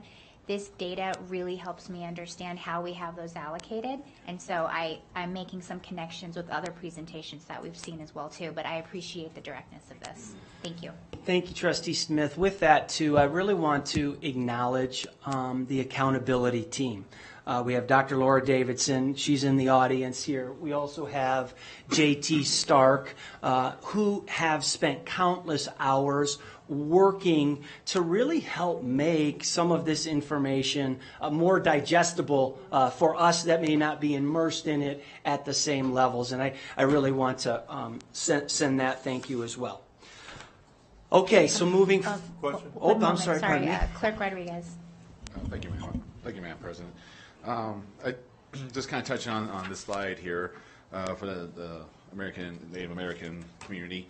So I do know that the board, as you said, kind of recap, we did approve and putting more funds and resources towards this specific community. Can you, just for the record and the public right now, can you kind of elaborate a little bit more? Like, are we reaching out to like Pure Mountain Lake Reservation leadership and things like that? Yes, there's going to be a concerted effort to have substantive dialogue and conversation with the various Native American populations in Washoe County School District. Personnel to support needs, including graduation supports. So we'll have 5 additional graduation support specialists. When we look at, we'll get into some of the graduation data, but there to support re-engagement specialists. And so a lot of this work is coordinated under Dr. Paul Lamarca's departments, and he'll be kind of coordinating some of those efforts. But it is substantive work, and it'll occur over a 5-year period. We're really excited about the potential with this and really growing it in ways that we just haven't seen previous. So just a quick glimpse into that. All right, thank you for that. Thank you, Madam President. Okay. Trustee Church, do you have a clarification on this? Very quick question, yes.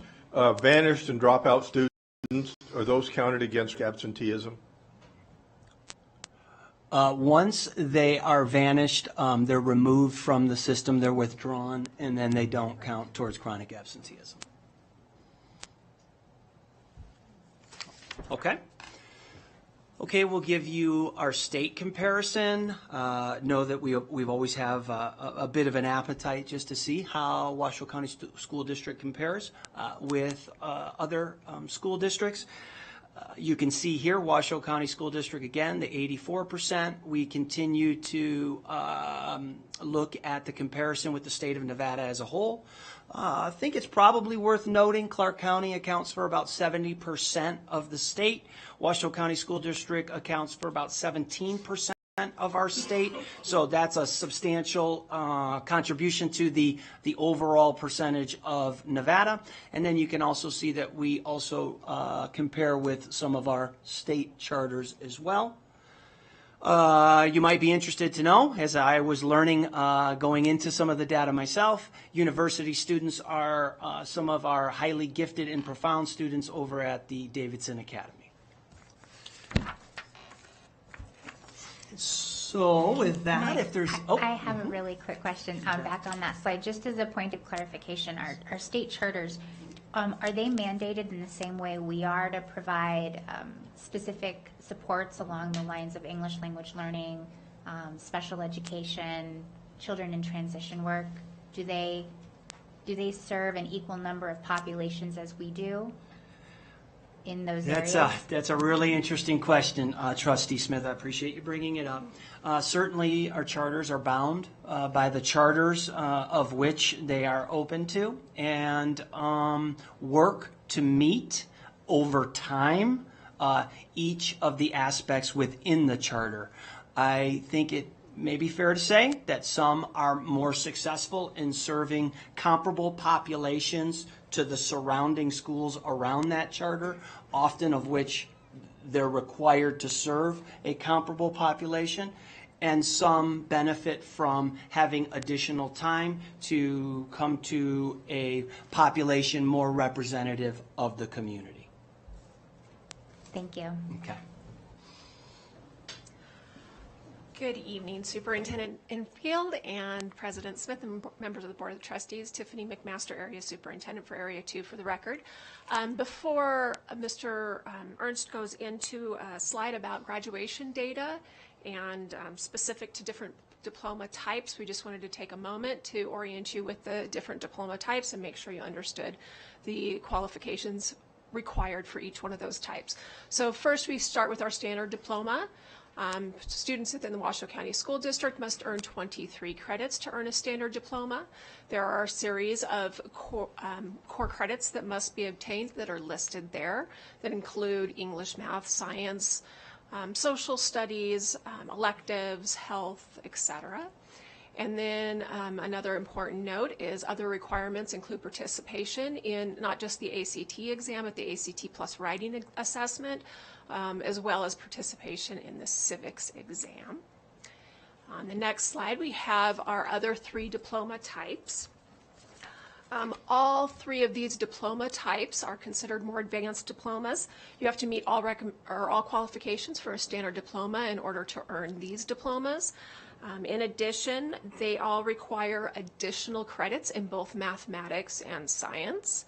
They all have some type of GPA requirement attached to them. In addition, the honors diploma does specify that there can be no failing grades in any courses in grades 11 or 12. And then the honors and career and college ready diplomas have additional advanced course requirements that are specified up there. And then, of course, your honors diploma does include the world language requirement for 2 credits of world language. Any questions that I can clarify before we move on?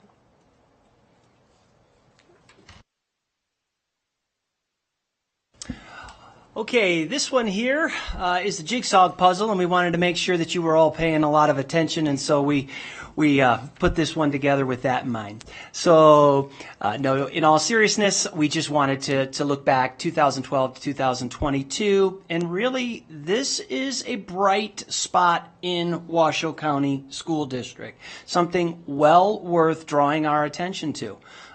From 2012 through 2022, what we see, the short of it is that in 2022 and in 2020, you can see that just about 50% of our students are graduating with advanced or honors diplomas, and so I think that's a really important note. You saw the qualifications of each of those diplomas that Tiffany just shared, and I think when you see this number of students, 48% of the 84 students really graduating with honors diploma, and having a high school student and seeing some of those honors courses, it is certainly rigorous content. When I look down at the bottom, what again we want to draw attention to is by student population, students that are completing or earning those advanced and honors diplomas. Again, we see disparities. They continue to be important. The more we're able to address those, the more we're able to impact all populations of students. This one here, we received a request to really kind of dive into this. We were really focusing on those graduation rates, and what we'll do is we'll walk you through the ACT. And we have some friends that we may need to phone in the audience if we want to really dive in extra deep. I will say to you that this is one of the most nuanced measures I have ever come across as an educator. And I have been looking into it for an extended period of time and continue to have to really pull it apart to understand it. So what we wanted to attempt to walk you through, so you can see some numbers there, but I thought I wanted to just try to kind of ground us in why we take the ACT. I know we often want some comparison, and I think that's important, and I think it's something that we want to note. But I'll try to walk you through some of the ACT. So this slide might take just a few extra minutes. Of course, it's a universal test, and it's to help better identify students for college. It's an ESSA requirement. And NDE determined that we must take it in 11th grade. There's sometimes questions out there, when do other states take it? When do other states? The cohort that we most often compare with also take it most often in 11th grade within a couple of months of each other. So we'll kind of put that out there. But there's going to be measures in the next slide. You'll see that because we give that ACT in 11th grade, and it's really representative of testing the knowledge all the way through 12th grade, Algebra 2 in particular, that our state, unlike any other state, provides a different cut score and so shows another proficiency level. I'm going to walk you through that on the next slide. Okay. We also think it is important to note that participation, it's a participation-only measure. When Tiffany was talking about our requirements to graduate with a diploma, simply it's a matter of taking the ACT test, regardless of score or any other thing of that nature. It's participation. So you have to have taken the test to graduate. We pay for all of our students, and then certainly students can, based on what kind of results they get in 11th grade, retake it in 12th grade. And I think there's some advantages here because it helps students understand areas that they may want to focus on before they retake the test. And then it might even help us identify students who maybe didn't have college at the forefront of their mind, and perhaps this is something that says, I think I might want to pursue that based on the results that I've had here. So I wanted to just kind of go there. There's 4 tests within the ACT tests, okay? You've got, so the 4 tests within it, and then you have ELA as a composite of reading, writing, and English. The writing component is taken after all other tests. The average composite for the state scores from the ACT does not include ELA or writing, only English, reading, science, and math scores. So pop quiz, who can remember each of those pieces of item? Okay, so again, it's really to just point to the nuances of it. And, it's really, when we look at, you can see Washoe County School District up in the upper right-hand corner compared to Nevada and compared to other states. And this is too where I think some of the data can be a bit squishy. Certainly, from an accountability standpoint, when we're looking at data, we are always looking at it through as objective a lens as we can to help inform the larger system to make adjustments needed to make sure that we're helping improve student outcomes. But where it can become a bit squishy is the actual reporting from other states. So Dr. Davidson has been diving in to the reporting across states, and this is what they have published, and then what we have to talk with them about via a phone call or even an email. So there are a lot of different ways that states go about reporting it. Some include the writing test, some do not include the writing test. And interestingly enough, and I hope I don't get too many questions on this, but it warrants plenty of questions, 100% doesn't really mean 100%. So I say that a little bit tongue-in-cheek, but what I am really trying to point to is there is a great deal of complexity on direct comparisons among states and the students that we're even comparing in the ACT.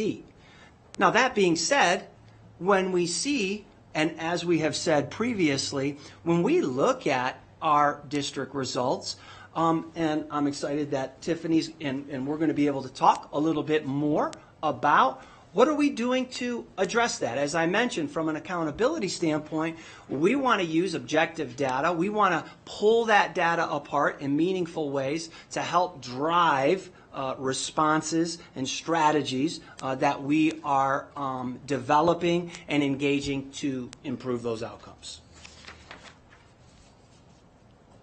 Okay, this one too has a high degree of complexity to it, but I think we might be able to grab onto this one even more quickly. So up at the top, an acknowledgement that the students participate in 11th grade rather than 12th grade. And again, we talked about the Algebra 2 that most students are taking in 11th grade. Nevada has adopted, unlike other states, Nevada has adopted proficiency thresholds that differ from the ACT's college readiness scores to equalize taking the test a year earlier and being held to those same cut scores. And so you can see in ELA it's 17 and in math it's 20.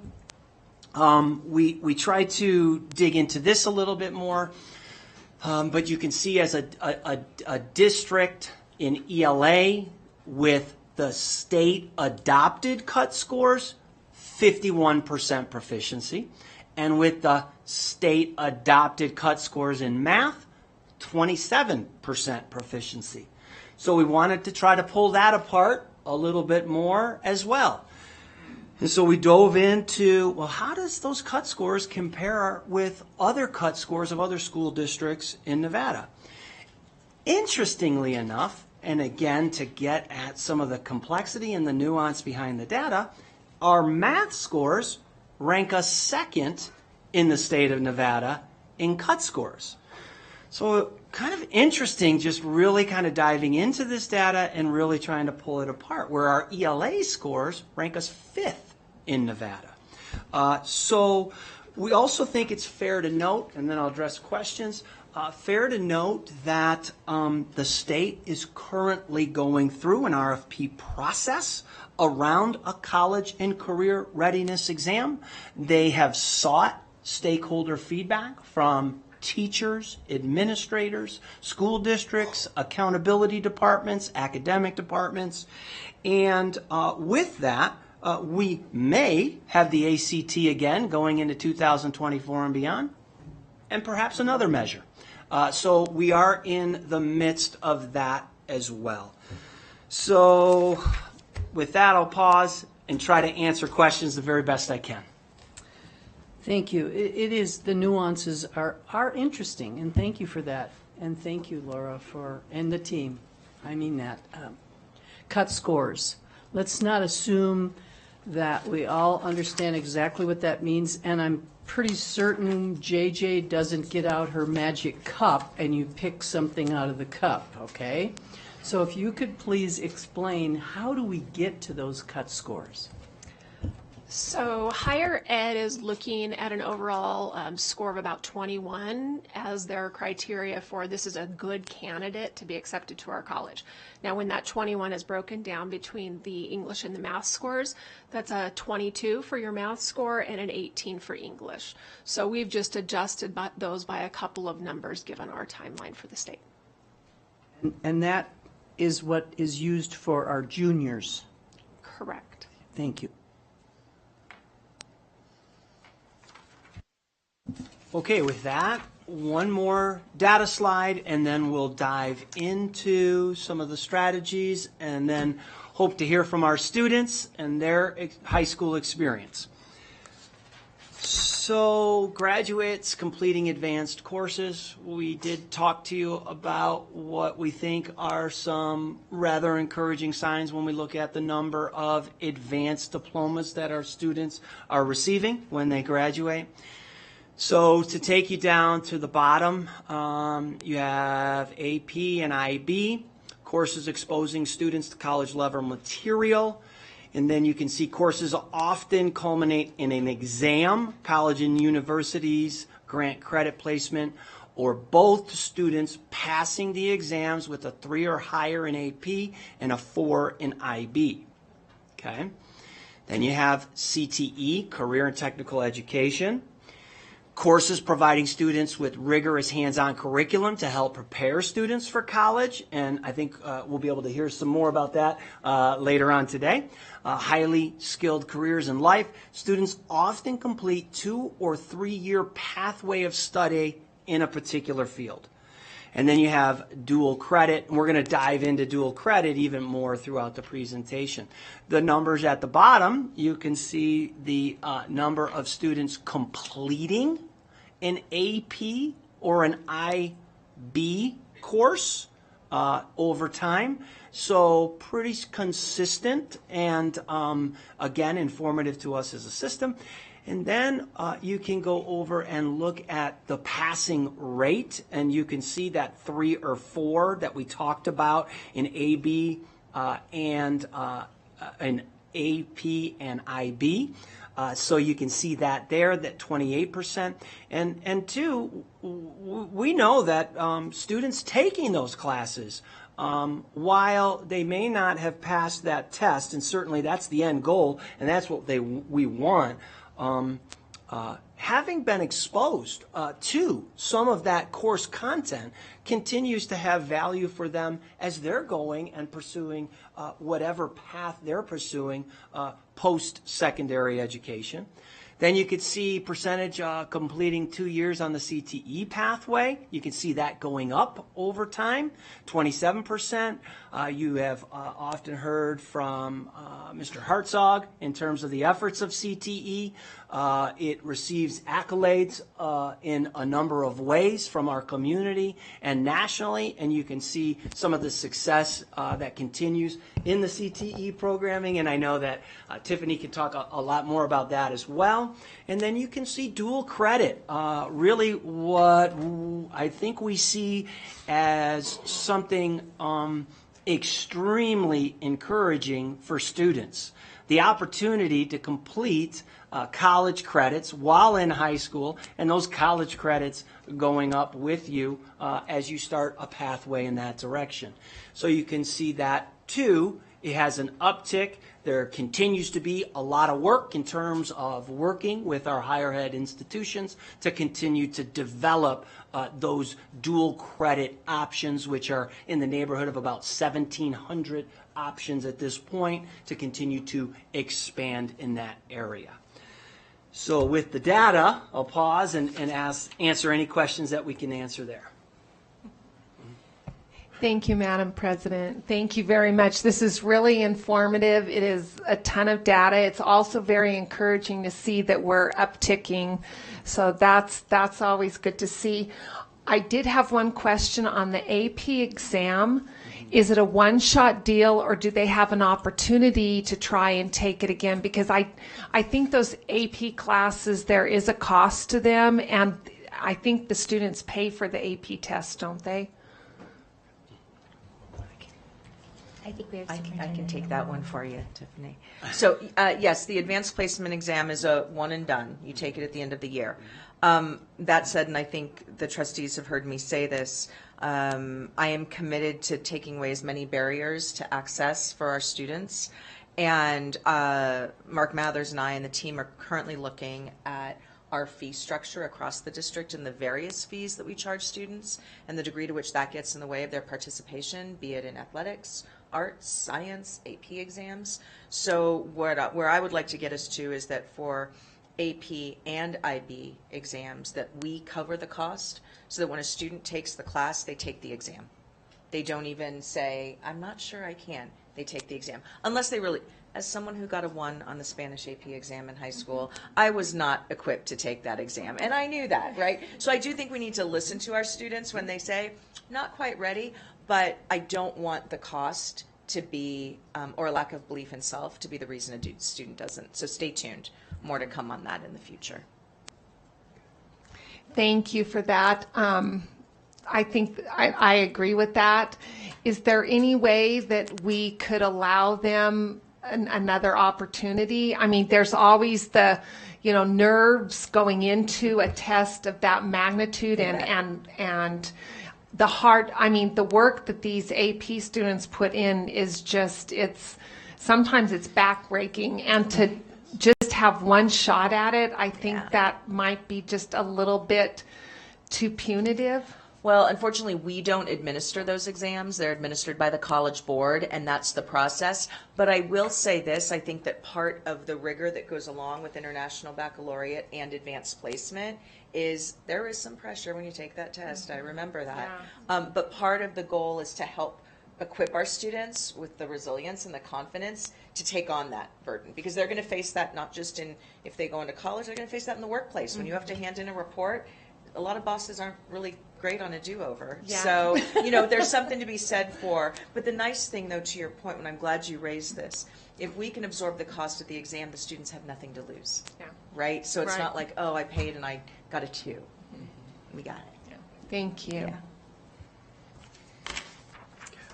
Okay, moving into the next slides, we're going to talk a little bit about some strategies. Please bear in mind that we cannot do an exhaustive list of all of the strategies and resources we have throughout our district. Each one of these is just a few talking points. I think each one of them could end up being a slide. So this is just a taste of what we're doing to support all students learning at high levels in our district. We have a really high number of core content course offerings, so to list all of the core materials for those just didn't make sense here, but we did want to highlight some of the more universal core materials that are utilized across all content areas. We have Elevation that helps strengthen our core instruction for our EL students. We have lots of specialized program instructional materials specific to a variety of things, for example, career and technical education. But really, I think the main point I want to say about core materials is we've had a commitment as a school district in investing in our professional learning communities and using those to leverage the implementation of quality core materials. So through regular meetings with teachers, we've been able to develop course guides. We have common assessments that have been built. There's essential standards that have been built, and there's some strong vertical articulation that is happening so that we're really preparing students for the next level. When we talk about supplemental materials, again, we have more supplemental materials than paper, but paper is our newest supplemental material that is being utilized in our classrooms. It's great because it's not only used for tutoring outside of school, but many teachers are leveraging it within their classroom to have students submit rough drafts and get feedback in a very timely fashion to inform the next steps in their instruction. Some other supplemental materials just to note, since we've spent so much time talking about the ACT exam, Ingenuity, which has historically been used for credit recovery in our district, is a tool that we are now using to offer ACT support for students. So there's ACT test prep embedded in that, as well as some credit accrual options. When we talk about looking at students in need of extra supports, I think Goalbook has been a great addition. I have heard nothing but fabulous things about how it helps us specialize the instruction for our students on an IEP. We've had a lot of work that we've been doing with principals in the Office of School Leadership around their school performance plans in partnership with the Office of Accountability, and really focusing some of our school performance plans on the opportunity gaps that exist at specific schools and really targeting the needs based on each school's data. I mentioned that Ingenuity is used for credit recovery. Our intersession extended learning opportunities in summer schools have been a really, really powerful thing that has helped us with credit recovery and getting so many students back on track to graduation. When we look at interventions and we talk about our MTSS system, that includes so many things at the high school level. Just to give you a small taste of that, grad plans and working with counselors, working with students on their individual grad plans is an essential part of interventions. So if students are falling short, we can intervene in a timely fashion and in a very individualized way. After school tutoring, Saturday schools, intersessions have all been part of MTSS structures. But most importantly, the interventions that we have embedded within the instructional schedule have been very powerful, like, for example, the Lancer Excel and the Cougar Time as a way to provide interventions to all students in a universal fashion. When we talk about assessments, we have really put a lot of focus on classroom level assessments and building common assessments within our within each school. I mean, as you know, we're going through an assessment audit and updating our overall assessment framework. So we've had a pause on district finals. However, that's given us a great opportunity to gather feedback from teachers and administrators about those assessments. And we've been really strategic in leveraging our professional development days soon following our assessments so that teachers can dive into the data and make strategic, timely adjustments to their instruction based on that data. Question. Sorry, you guys. Thank you, Madam President. A lot of things are running through my mind. I have just a couple of questions and one comment on the MTSS system used to identify students for additional help. Is there anything like that in middle school? We do have MTSS structures at all levels, absolutely. Looks a little bit different, elementary, middle, and high school level. Okay. And I would say each school does things a little bit different, but like I mentioned, the Lancer Excel intervention time, many middle schools have that kind of time built in, but we always have a really strong focus on Tier 1 instruction because that's when you can provide those interventions before students start slipping through the cracks, and that's our goal, is to try to get as many students during that Tier 1 instruction phase. I don't have any other questions then. I'm just glad that we're trying to catch this earlier than later because middle school is a tough time for kids, and that's when I think the wheels start kind of coming off a little bit. Yeah. So thank you. Yeah, we got to give our middle schoolers some love for sure. All right, moving on to the next slide, adult learning structures. Really we've put a focus on instruction and supports at the site level, and that has to do with the TOSAs being back at schools, having site-based mentors, additional staffing at the school, really just a lot of supports embedded within the school. When we talk about our conditions for learning, the key to that is just relationships. We use lots of different tools to build relationships with students and make sure that their needs like free breakfast and lunch are met. But when a student doesn't connect with the school, when they don't have a trusting adult that they can connect with every single day, that's when they can slip through the cracks. So if we don't have a focus on building those relationships and making sure that school is a place that they know that they're valued and every student is known by name and strength, then that's where we can fall short. So a lot of focus on that, and of course we couldn't do that without our family and community partners with things like home visits, back to school events, our parent university, and of course our partners in education. Just to review really quickly, we do have, in addition to the advanced diploma options, we do have some endorsements and seals that we just wanted to briefly go over. I won't go through a lot of detail, but we do have the college readiness endorsement, the career readiness endorsement, and the state seal of biliteracy when students can prove that they are literate in 2 languages. Then the last slide, dual credit. So we are lucky enough to have a fabulous partnership with many of our higher education institutions. We currently have a list of over 1,700 approved dual credit courses, and we are always adding to that list as students show an interest in a dual credit option. We certainly will look at that and revisit it.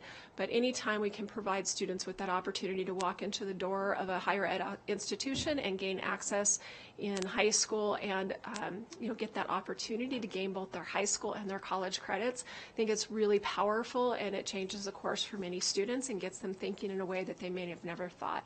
And we'd be remiss if we didn't mention our services for our GT students.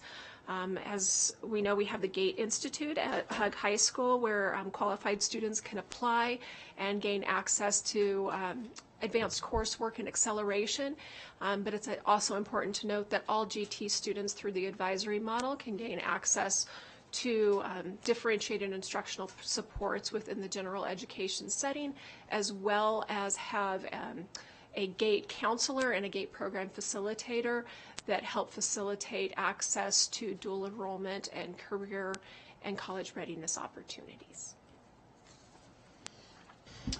Okay, and then we'll finish up with some next steps and then dive into hearing directly from our students. So one thing just to be aware of is that we're looking at purchasing National Clearinghouse Student Tracker. What this is going to do is it's going to be a service provided to provide data on students' college going and overall persistence rates. And so we're looking in that because sometimes there's an appetite. How are our students doing post-secondary, and are we able to quantify that? There's been data systems that have been in place in the past. This is one effort that we're going to continue to make to be able to track that. And with that, we have Dr. Parks joining us to take us home. Thank you, Joe. So I want to point out earlier, Dr. Enfield referred to systems and structures that we're putting into place. I am extremely excited about the opportunity to be combining two offices. We have Office of School Leadership as well as Office of Academics. We are in a transition phase into becoming the Office of Teaching, Learning, and Leadership. And one thing that I see as a tremendous opportunity is to really focus in and prioritize around us being the department that focuses in on teaching, leadership, and learning around instructional practices. And we're going to be doing activities with principals at the next academy to really dive into what does high quality instruction really look like and kind of form the foundations of what we're going to primarily focus on in the future. The idea is that as we move forward, we want to make sure as we change this system of supervision that we get everybody on board understanding the system this year and understanding having a common language around what it means to have high quality instruction going on in your school. Tremendous opportunity that we have moving forward. And then of course you've heard about instructional materials adoption process that we're looking at, and in the future down the road we'll be bringing forward to you those materials, as well as we have the opportunity to bring some supplemental materials to you. Last thing we're working on, we've all had conversations around grading, and we're continuing our work around fair and equitable grading practices, making sure that when our students see that A, B, C, or D, that it really defines the learning that occurred in that class and is not representative of things that don't quantify as learning.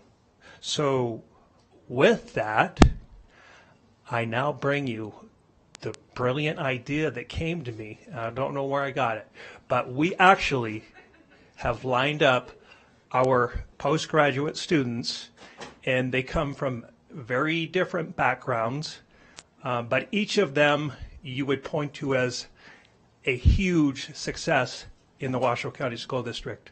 So we want to introduce them and have them come up.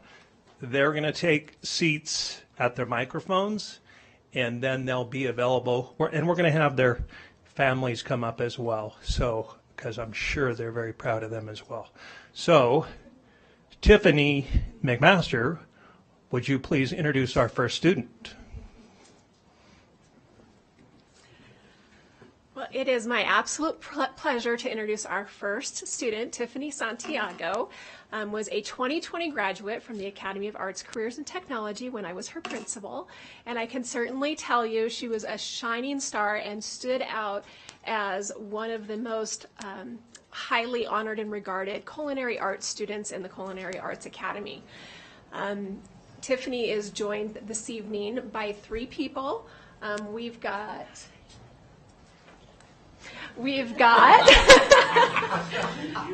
Chef Jay is sitting up there. He is the owner of BJ's Barbecue in Sparks and has been an incredible friend to the Washoe County School District and partner in our culinary arts efforts. He really works hand in hand with the Academy of Arts, Careers, and Technology, but a lot of our schools, because he believes in not just his his craft in culinary arts, but in supporting our community and the growth. So his mentorship to Tiffany was very instrumental. And on the other side of her is Chef Wright. He is the culinary arts instructor at the Academy of Arts, Careers, and Technology, and was certainly her mentor for the 4 years that she attended AACT. And then we have Mike Gifford, the current principal of the Academy Arts, Careers, and Technology here. So enjoy. Thank you. Hello, Ms. Santiago and team. I look forward to hearing from you. Thank you for being here today. It's my pleasure to be here today.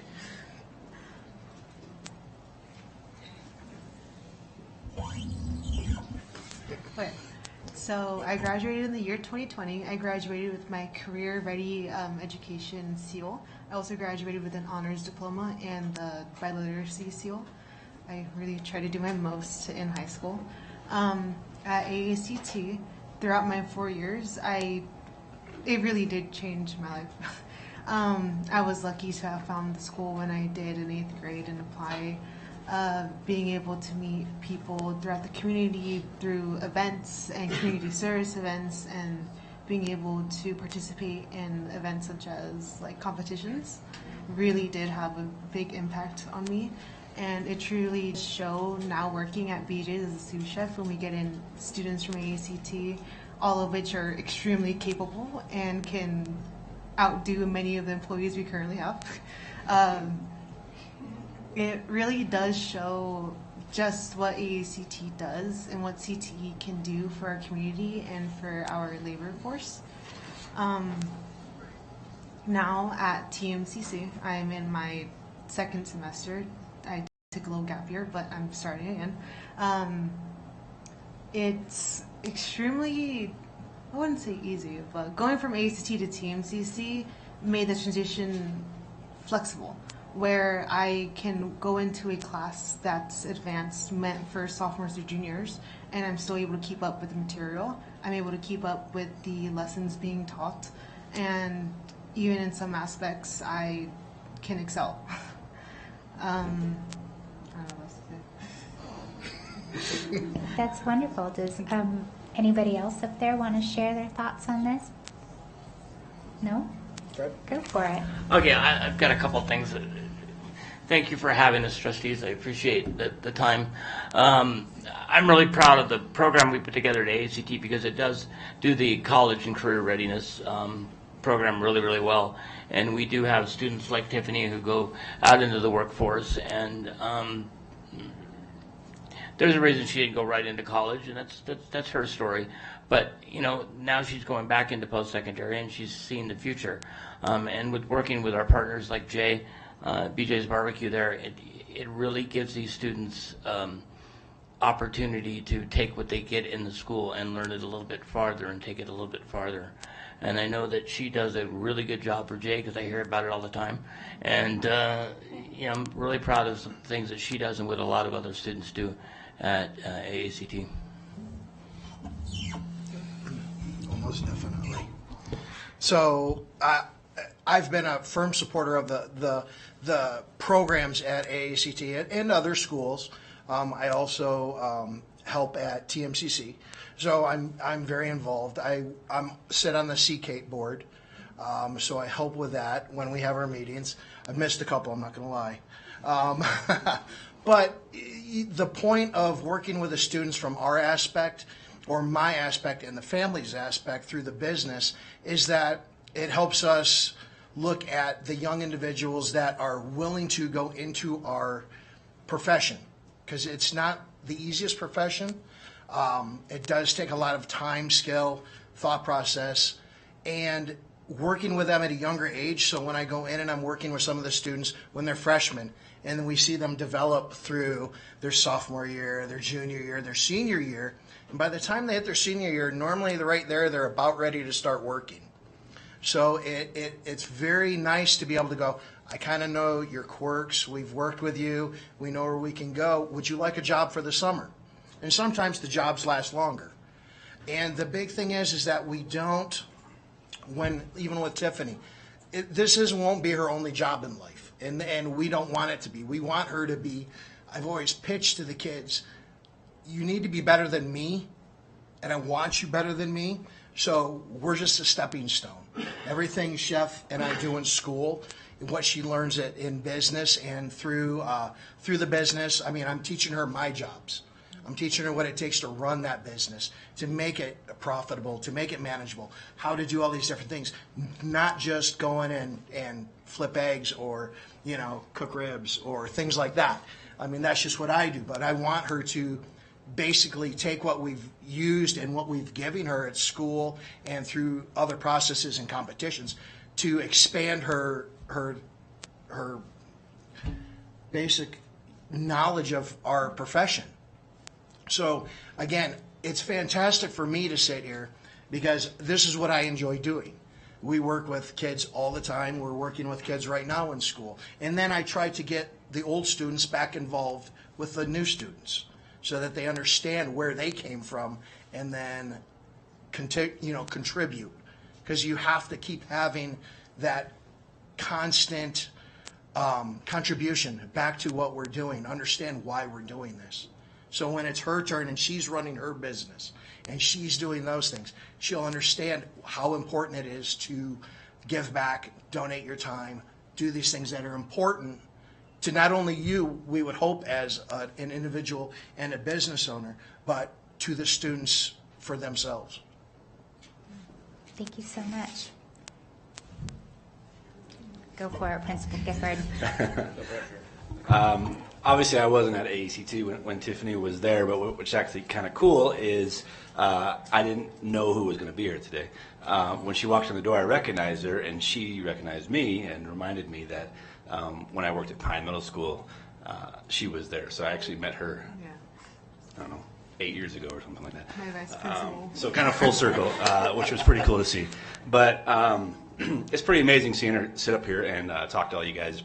And this shows what our kids can do when we hand them the wheel and they can take charge. And in my first 6 months at AACT, it's amazing the things that our students can do when we get out of their way. And Tiffany's a great example of that, and I'm sure these other students that we're going to hear from are as well. So I'm very proud of her. Very cool to see her again. And I welcome you guys to all come by and check out the cool things that we're doing every day. Well, thank you so much. Congrats. Did you have anything else to say? Well, I also wanted to mention, like, even now, I try my best to go back to the school and help out when I can. I love working with all the high schoolers because being not so far away from them in age, I feel like we can get along really well. I can truly understand them and what they're going through while they're like at AACT. It can be a lot of pressure sometimes. There's always so many events to do, so many things you can do, competitions and community service. It's a great way to keep busy, but while also improving yourself. So I love now seeing my favorite prep cook who's 15 years old walk in through the door because I know she's going to come in and just get things done. She's going to come in, get things done, and show these 30-year-olds how you really work in a kitchen. It's almost impressive. It's extremely impressive. We have 3 past students Yeah. that would have graduated, 3 graduating students. Yeah. And then we have 1 active student from AACT right now working with us. And all of the students who were at AACT and are now currently working are also in college. So it's nice to be able to see my coworkers in the same classes as I at TMCC, continuing on our education, or even doing things such as culinary entrepreneurship or business management, but they got those skills and those ideas and that grit to go for more from being at AACT, because it's nearly impossible to go to AACT and just go to high school. You go to AACT and you do community service, you do competitions, you get involved in the community. It's a very special thing, I think. Well, congratulations, Tiffany, and thank you to the whole team around it. We appreciate it very much.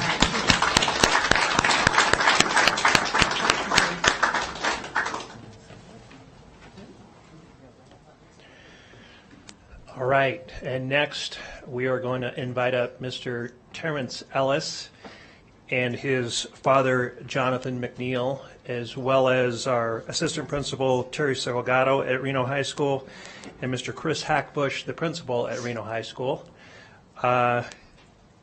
Terrence will soon be heading off to the Navy, and he is our most recent graduate at Reno High School. and he graduated with the class of 2022. And I will just say, if there is a picture of perseverance, that would be Terrence. So we'll share a little bit of Terrence's story and then open it up for questions as well. Hi, Terrence. Welcome. And everyone. Hi, everybody. Happy to be here. Thank you all for having me. So where do I start, really?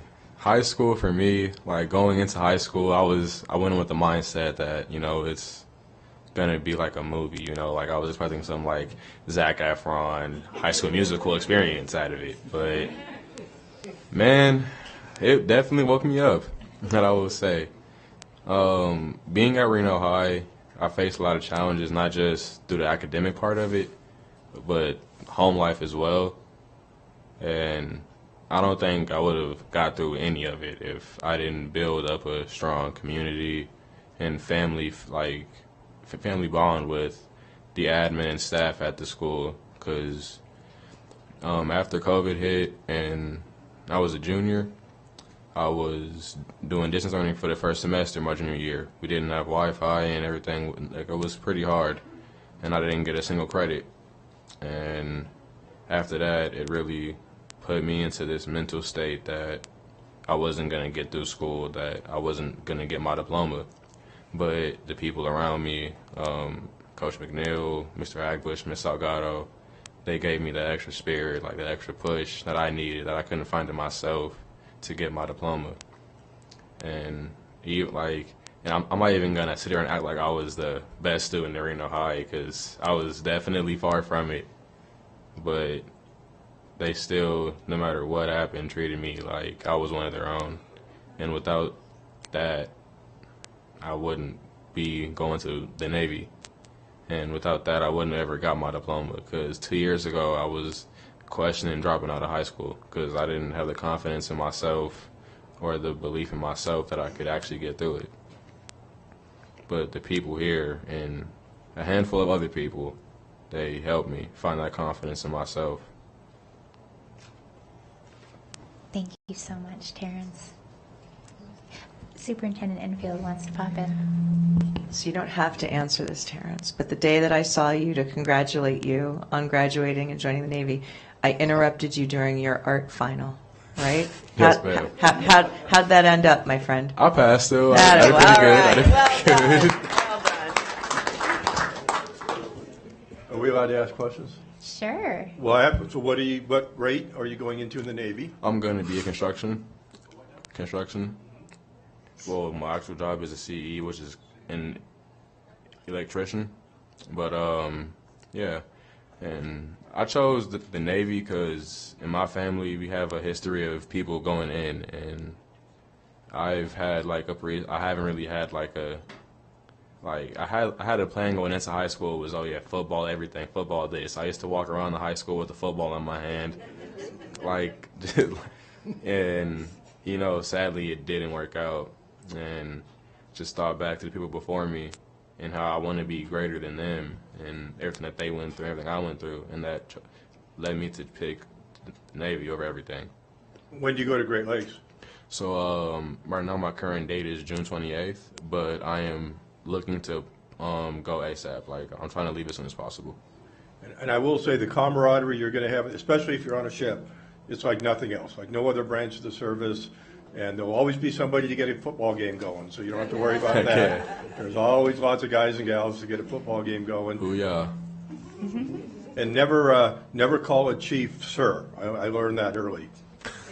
Thank you. Does anyone else want to share? Coach? So I'm one of the coaches at Reno High School. My journey with Terrence starts about 2.5 years ago. My wife was the social worker up at Reno High School, and with me coaching on the team, I was able to meet Terrence. And I want to say last year, just seeing him go through the process of life, of high school, it was tough. Because, you could tell he wanted to be there. He wanted to be on the team. He wanted to be around a strong community. And I want to say going into the end of that year, it was rough for me to not see the progress. You know, to actually see him take a couple of steps back. And, you know, me and my wife, we were blessed to actually take Terrence in this past semester. We watched him grow up to be a young man and graduate high school, and now further his career in the Navy, and I couldn't be any prouder. Oh my gosh. Thank you. Okay, I'll say a couple words about Terrence here. Well, I want to give kudos to Ms. Salgado as well, because it truly takes a village. You know, there's a lot more teachers and adults and counselors involved in all this. But we take pride in knowing the stories of our students, and then we finish. And this story's not over. And so that's what I'm most excited about. I mean, he was running around with a football in the hallway, and he had his little gloves and everything, and would be like, Terrence, go to class. And we were getting on him and everything, but the bottom line was we all really care for Terrence, and we saw the potential. And he has an inner discipline that is off the charts. Even then, when he was younger, his average day is harder than my day, easily, hours-wise of work. Commuting across town to get to our school, getting through a school day, getting the academics done, then walking to his job and having a coworker take him home again, and then the responsibilities of home. This story is very remarkable, and I just can't wait till I see him when he gets back and he puts on about 25 pounds and is a serious man. And it just warms my heart to know that this is what's going to happen for him, and he's the master of his own destiny. And it's just very satisfying. So thank you very much for having him here. Thank you so much. All right. So I can't say any more than what's been said about Terrence. The things he's been through in his life, it's his story to share, but it's definitely, he's overcome a lot and come a long way from the freshman I met, carrying the football, running around, and almost always had a smile on his face. Even when I'm saying, Terrence, get to class, he'd be, all right, Miss Salgado, give me a big hug and run to class. Always a positive student, even with everything that was going on. So I'm glad he's been able to find his family and make that and continue to use that as he moves forward and moves on to the Navy.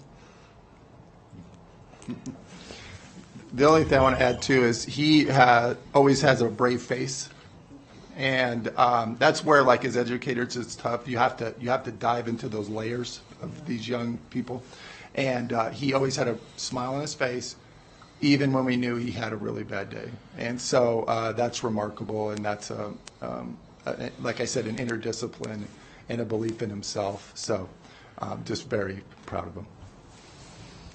I think there's a lesson for all of us in the room and all of us watching, a takeaway from this. Be more like Terrence. Let's all be more like Terrence.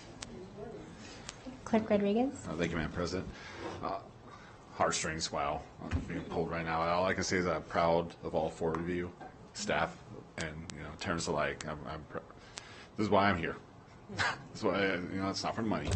So, but definitely proud of all of you. Terrence, as a veteran, I was Army, so we'll be on different sides of the stadium there. But thank you for your future service, and I'm proud of all of you guys. That's all I can say.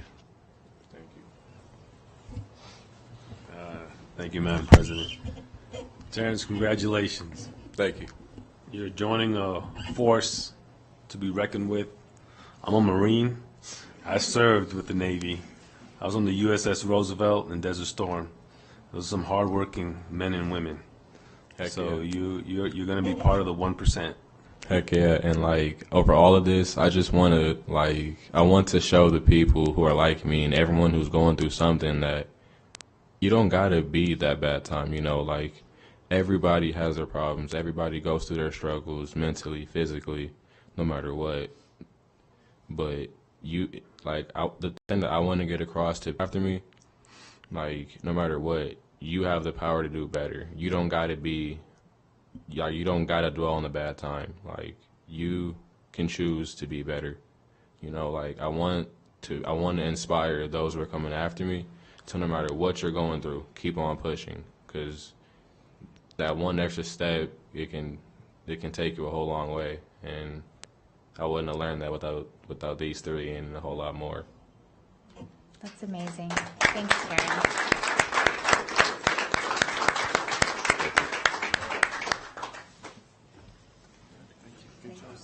Thank you.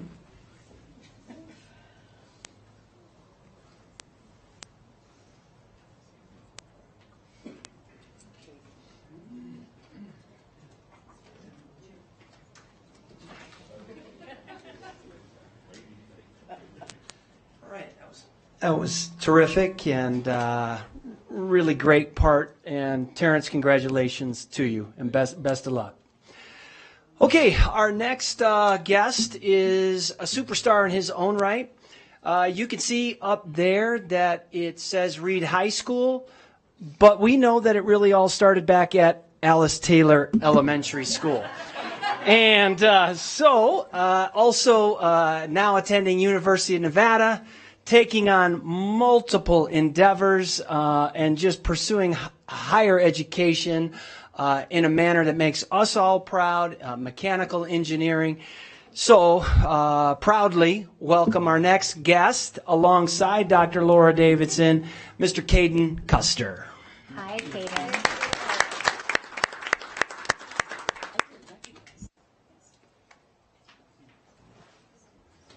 Welcome back to the board, we should say. Thank you, yeah. First off, I'm absolutely honored to be here. It's great to be back. Like sitting on that side, like sitting on this side, it's awesome. But so my name is Caden Custer. I graduated from Reed High School in 2022. I was the valedictorian and student body president at Reed High School. And I actually graduated with my Associate of Science degree from TMCC before my high school diploma. So that was kind of an interesting how the order of that worked. This has been a really interesting presentation, and it's really fun. It's really interesting because a lot of these different things I've experienced in.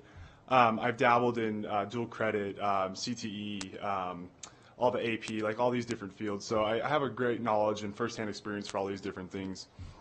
And I think that one thing that I really want to talk about what I did in Washoe County, and also what I think is so important, is the student voice aspect. I served for Student Voice for 2 years and served on the board, and also served as the recruitment and engagement coordinator for Washoe County School District. And I think that's really remarkable how we always have a student that sits on the board. We always listen back to students. I think it's great to bring in other students that have graduated too. And I really think that's an amazing thing that Washoe County is doing, and I hope that that continues for many years to come. So, Thank you so much. Ms. Davidson? Yeah, so getting to oversee Student Voice, this is why we do it. Students like Caden Custer, who really as an adult, our job is to get out of their way and remove as many barriers for them as we possibly can. Caden's one of these students where every opportunity that was ever laid in front of him, he jumped in wholeheartedly. As you know, he's got it's honors diploma, CCR diploma, he's taken CTE, dual credit, just about a possible advanced learning opportunity that he could do, in addition to starting his own business while he's in school, graduating with his AA, and working with him in Student Voice. He was also just the most kind, compassionate student you probably have ever met. He mentored students who came onto that board. I have this beautiful picture of him. He's obviously very tall. We had a 7th grader last year sitting on our student advisory council, and they were working together to talk about different challenges that schools face. And this student, the 7th grader, is just looking up at Caden just with hero worship, as he should, because Caden is clearly a superhero. So we're so grateful that he actually stays right next to us. His dorm's right next to our office. We still call upon him all the time to be a tremendous advocate for Student Voice, as he has always been, and he's just truly one of the students that's been the greatest joy for me to work with. So I'm very, very happy that he's up here tonight, and he had a special request. He would like to answer questions that you may have about any of these educational opportunities. So I'm going to give the floor back to Caden. Thank you so much. Yeah. No need for, yeah, go ahead. I'll put you on the hot seat. Yeah, totally. Go. Because I used to be over there and you were over Yeah. there. Now the tables are turned. Yes. So, you talked about all the different opportunities that students in the Washoe County School District can take advantage of, whether it's CTE or dual credit or getting their AA degree, APIB. What could we as a district do to make it easier for students to access those opportunities? What are the barriers that get in the way, and what can we do to remove them? Yeah, no, completely. And I think, again, there's so many opportunities. It's almost a little overwhelming as a student coming, looking at all these opportunities. I didn't really even realize the dual credit part until I was about halfway through high school. And I think now it's really been advertised so much more than it was when I first walked into high school. So that was one of the barriers that I faced that I think has been pretty much resolved completely. I think that it's advertised all the time. Most of the teachers all know about it. Most of the admin all know it. So that's a really cool opportunity. I think that one thing that is pretty challenging, being dual credit specifically and also at the high school level, is a lot of the counselors, and I don't know exactly necessarily proper solution to this, but a lot of the counselors don't necessarily know what classes will fulfill certain requirements for like an associate's and for a high school diploma. So something that I think would be, obviously it's unrealistic to have something like this at every school, but if there were people in the district that could say, okay, so, I specialize in dual credit and high school, so that way I can help you try to figure out what classes to take. Because at the time, it was me working with two different counselors, which they were both phenomenal, one at TMCC, one at Reed, and trying to go back and forth like, okay, so I have this class, but I need this class, and just trying to figure out what was, what I could double dip in on both sides, so that way I can, effectively get the associates and graduate with the honors diploma at Reed High School. So definitely staff that would know a little bit about both sides would be very helpful for that. But I think that it's interesting listening to these other students too, because I'm definitely more like the academic focus, where I've done a lot of academic things in Washoe County, but there are so many possibilities and so many different opportunities for such a large variety. And I think CTE is really amazing with that, and I really like to praise CTE too. As it's really funny, I work in a research lab at UNR, and I'm teaching grad students how to do computer-aided design that I was taught freshman year of high school through my CTE program. So very, very incredible. So those skills are so valuable, and they go way beyond the classroom. And I think that just, continuing to offer CTE and promoting it, I think is very, very helpful, and a lot of opportunities come from that. Let's do one more. Trustee Westlake. Thank you, Madam President. Kate and I want to know where to get the energy that you have. Do you ever sleep? I'm sure you have a protocol, a formula, something. Can you impart that on us, how you're doing? I mean, it's mind-boggling. Thank you. I appreciate it. And in all honesty, I don't know exactly what it is. I think that I always strive to do the best that I can do, and I think I internally push myself a lot to try to be, try to go above and beyond in a lot of different ways. And I think that in terms of like to everybody and to also to other students, I think that it's important that you do what you want to do. And I think that where a lot of the passion comes from, I have a huge passion for student voice and all these different things. So it's really easy to get excited about it because I enjoy it, and I think that it's super important. And I think that focusing on something that you really like is a great way to get passion and energy for something. So I don't have any secret besides that, but just kind of, doing what you want to do and things like that. But yeah. Thank you and congratulations. Thank you. I appreciate it. Much. Of Thank course. you so Thank much. you. And all of our guests show the success of our district in 3 distinct and important ways. And this is why our district is a district on the rise, and we have tremendous success. These are our students. And thank you to the teams that support them in getting to where they need to be for their own success. Well, thank you very much. All right, that brings us to the end of that. So we will. Comments? Oh, sure. And wonderful, just incredible, and I will be eating at BJ's here soon when I get back from my trip. And I also wanted to ask AACT, don't they have a one day a week when we can come eat there? Thursdays. What are the hours? 6:30 in the morning till 8:30 at night. I won't be there at 6:30, but I will be there after that, so thank you. As much as all that's wonderful, I would like it to have these on here as an action item so that we can, we went through the graduation rates. Some of them are pretty bad, some of them are good. So if it was an action, because I do have opinions on this, so that's just my one request. And the ACT, not to be confused, I get it that there's a lot of factors that go into that. Still, the big picture is the need to improve. So I'll put that on the record. I'm not going to beat a dead horse, but it's quality of education to me is job one. So thank you. Thanks, everyone. All right, we'll go ahead and we'll close item 4.01. And since we've done all the other items, this brings us to item 5.02. So we'll go ahead and we'll do our board reports. So 3 minutes per each trustee. And we will invite Trustee Woodley to start for us. All right, thank you, Madam President. Well, first, as many of you know, I just got back from out of the country. I was on vacation.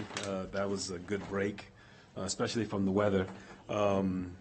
I do want to apologize publicly to the principals of Billinghurst Middle School and Westergaard Elementary because I was supposed to meet with them yesterday, and unfortunately I wasn't able to leave my day job. So I'll be stopping by there tomorrow morning with some tokens of apologies. Most definitely. Yes. Oh, I already have it planned. Doughboys. So I would like to share, just for the community at large, just to know that many of us here, all of us here on the board, that we're taking a very proactive approach this year to legislative year. And some of us were able to attend last night the governor's State of the State, and that was very interesting and informative. We got a lot of information. As stated before, we need to delve into the details, but it looks positive, and we have high hopes. And we are taking proactive steps because we know what role we play for our community and for our kids and our staff. And just recently, Clerk Rodriguez and I, we met with representatives, make sure that they know who we are and that we're here and that we'll be watching and listening and asking. And that's pretty much all I have. Thank you. Thank you, Trustee Woodley. Trustee Church. All right, I'll try. I actually had very busy week or two, so I will fill you in. I did meet with the WEA president, and we sat down and tried to find some common ground and did so. And then I also met with a nonprofit foundation that does a lot of work with at-risk kids. So that was a wonderful experience to learn what they do and what they maybe can do in the future. I attended the staff appreciation event at Reno High School. And then a very big event, the Reno Council at Hug High School. My first time attending there with the student council.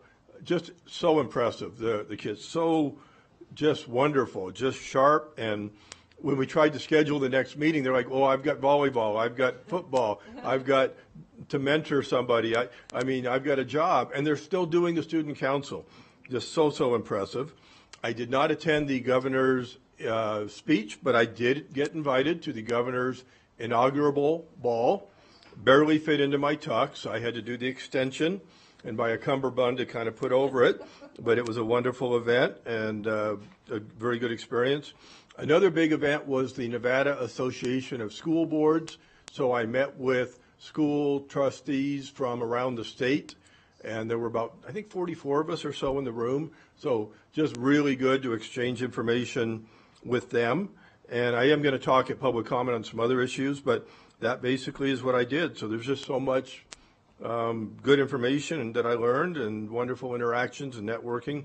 Did also attend a veteran event on legislative issues. And, you know, just like Terrence going into the Navy, there is some overlap there with mentoring the kids to become veterans. So it was a wonderful week or 2 weeks that I had.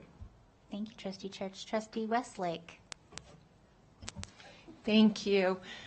My head is such a whirlwind right now. I'll try and hit all the topics that I want to address, but I am thoroughly enjoying going to the schools, meeting the staff, going into the classroom, seeing these wonderful children at work, and watching the accomplishments that the achievements that they're making. It also, though, I have to say, it's hard because you also see the challenges that they are facing, and not just the teachers, but the administration and the students. Sometimes it's heartbreaking, but then you see that little gem. In one of our schools, there is an Afghan refugee, and talk about overcoming. This little girl is going to be the translator for her parents. They can't translate right now with the parents because the parents cannot read or write their native language. So the little girl is learning English, and she is going to be the translator. And I think we have to be so thankful for what this country stands for, and that is to welcome, to give a hand up, to treat each other with kindness and grace. And I appreciate the exposure that I'm getting to this. I know we have a long way to go.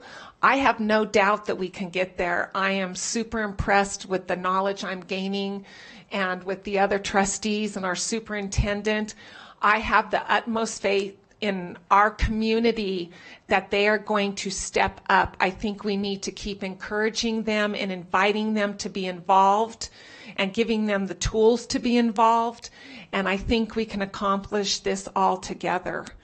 I do want to stress, and I try and say this every time I speak at some point, we have to keep the pressure on our legislature. I don't want to say they are turning a blind eye. I'm going to say they probably haven't taken the opportunities that are out there to see what these teachers and these schools are up against and what we are trying to accomplish. So we have to educate them, and we have to ask. If we don't ask, we're never going to get. So thank you very much. Thank you, Trustee Westlake. Clerk Rodriguez. Thank you, Madam President. It has been a busy couple of weeks. Trustee, I guess I'll start off by Trustee Westlake and I. We toured a couple of schools. Kind of got our feet wet a little bit. We got to go out to Lemon Valley, so definitely need some, screens there. Just saying, chalkboard.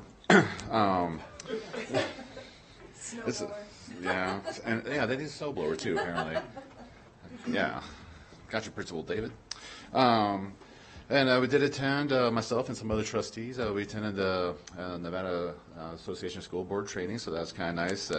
After elections, dust kind of settled, got to meet some new trustees out there. Got to attend Governor's State of the State, hope and bold. I'm just going to leave it with that, see where things go, and I know we as trustees will continue to advocate. What else? Trustee Woodley and I, we did get to meet with a couple legislators and other community members, council members, and commissioners. I do want to thank Commissioner Garcia. She knows one of my biggest top items is trafficking, addressing that. She brought up some training that's coming up here pretty soon, so I want to thank her for that. And do kind of want to report that I know test scores are not everything. I think today we just saw 3 amazing students and ×3 on staff. Phenomenal. I just can't, and this is during, if you guys look at their graduation dates, this is during COVID time. So going through this COVID time, pushing through, our staff pushing through, advocating for our students is just phenomenal. I'm mind blown right now. So I will say that I don't see anything failing. I do see obstacles, and I know that we will continue to address them as a team for our students. Thank you, Clerk Rodriguez. Vice President Nicolette. It has been busy, it has been fun, and it's a learning experience. Visited Grace Warner there, had a lovely conversation with not only teachers and students and the principal, but with the custodian who's been there a long time. Oh my goodness sakes, I just have to say that having been in charge of a facility when I was up at Truckee Meadows Community College, I know how to look for things that are going well. And you know, when you go into a building and you see the venting and it's been painted so it looks nice, or sometimes it's left metal so it's industrial, there wasn't a speck of dust on those vents. He's just an amazing guy. And by the way, I will say too, Grace Warner could use a snow blower as well. Maybe we can share. Yeah, we need snow blowers. Is he still here? No, CO Adam's not here. He's right there. Where is he? He's hiding. He's ordering snow blowers on Amazon. Let me remind, Grace Warner, Alice Smith. I have to tell you, the principal and I traversed just about every topic known to education. That's why I was there 3 hours, and we could still be talking. I mean, the man is a plethora of information and experience, and he loves to share it, and he loves questions, and he loves to beat up ideas, and it really was, it was a learning experience. We talked about the good, the bad, and the ugly, and then we walked to school and visited classrooms and went back to his office and talked some more. And he has a big bowl of candy there, so it makes it really fun. I met with the chief auditor for Washoe County School District, Kurt Starkey, and I learned a lot about auditing within the school district and the challenges that are faced, and the legal issues that are faced, and the kind of investigation the audit team has to conduct to find the information to even have a finding. Learned a lot there. I serve at the governor's as a governor appointee for the Early Childhood Advisory Commission for the state of Nevada, and we had our most recent meeting. We talked about pre-K through third grade, which I've been throwing out there for quite some time, and I have to say that I did attend the State of the State address with our new governor, Lombardo, and I was so pleased to hear him mention preschool and childcare, because he recognizes that children, before they come to the school district, have been somewhere else.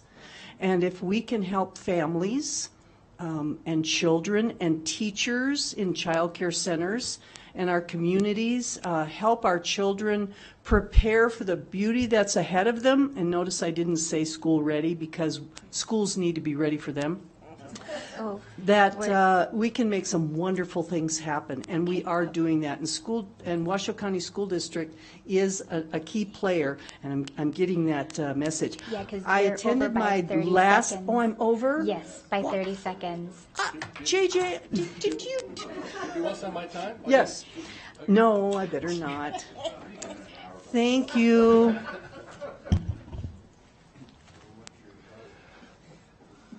Thank you. I'll be brief. I also had an opportunity to attend the staff appreciation event at Reno High School, and I appreciate the superintendent recognizing some of our dedicated staff who have put in countless hours this last year.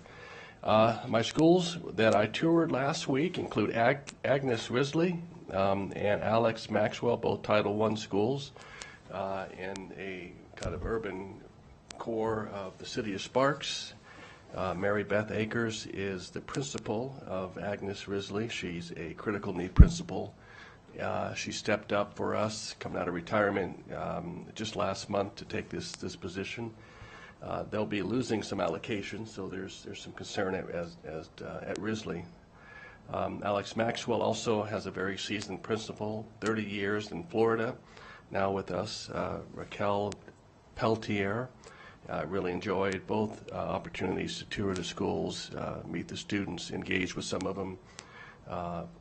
Interestingly enough, they were rolling in new cafeteria tables when I was there. If you recall, we approved that contract a few months ago. So it was a wonderful opportunity, a great experience. I had not been to either one of those schools, and again, students were just joyful, engaged, really happy young learners at those two schools, despite the challenges that they face in their neighborhoods and in their lives. So, concludes my report. Thank you. Thank you. All right. So I'd like to start my board report off by congratulating Delisa Crane. She was recognized as the Staff Member of the Year by the Human Services Network. This is a big deal. So this organization represents more than 50 organizations across the entire state of Nevada, and she was chosen. And so Delisa directs our Family School Partnerships program, and we are so incredibly proud of her and very lucky to have her. I'd also like to recognize the Reno High School JROTC program. They were promoted nationally through the U.S. Army and the Army JROTC for their program, and we are incredibly proud of them receiving some national attention. I will also say that this board got some national attention for the canine officer that we discussed, so that was very exciting. I am thrilled to say that after a pause, I was allowed to go back into schools, and so to continue with that work. And I visited several schools, including Collin Ranch Elementary, Roy Gom Elementary, Hunter Lake Elementary, Jesse Beck Elementary, Reno High, and Turning Point. So I hit that ground running. I also attended that full day of trustee training along with several other board members. That was the Nevada Association of School Boards. That was attended by more than 40 trustees across the state. Amazing. Great thoughts, great conversation, great learning. So much to take from that. And it was also an incredible experience attending yesterday's State of the State. It was very hopeful. I'll go with hope and bold because I like both those words, and we shall see what can come. And I am very confident among my group of colleagues here, with the support of the superintendent, to also be hopeful and bold with what we could do with additional funding. And in general, you're going to notice as the president that I'm working on various aspects of how the board operates, how the meeting operates. And so you'll occasionally hear me talking about that like I did earlier today before the consent agenda items. And so that's just me bringing some of my flavor to this role. So thank you very much. We'll go ahead and close that item out and now move to item 6.01, closing public comment. Joseph Silvera. Hi, Mr. Silvera. How are you?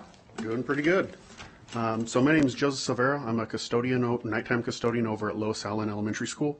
Reason I'm here today is because of concerns over the district taking actions to recognize the NSCA as the bargaining unit to negotiate on behalf of ESPs.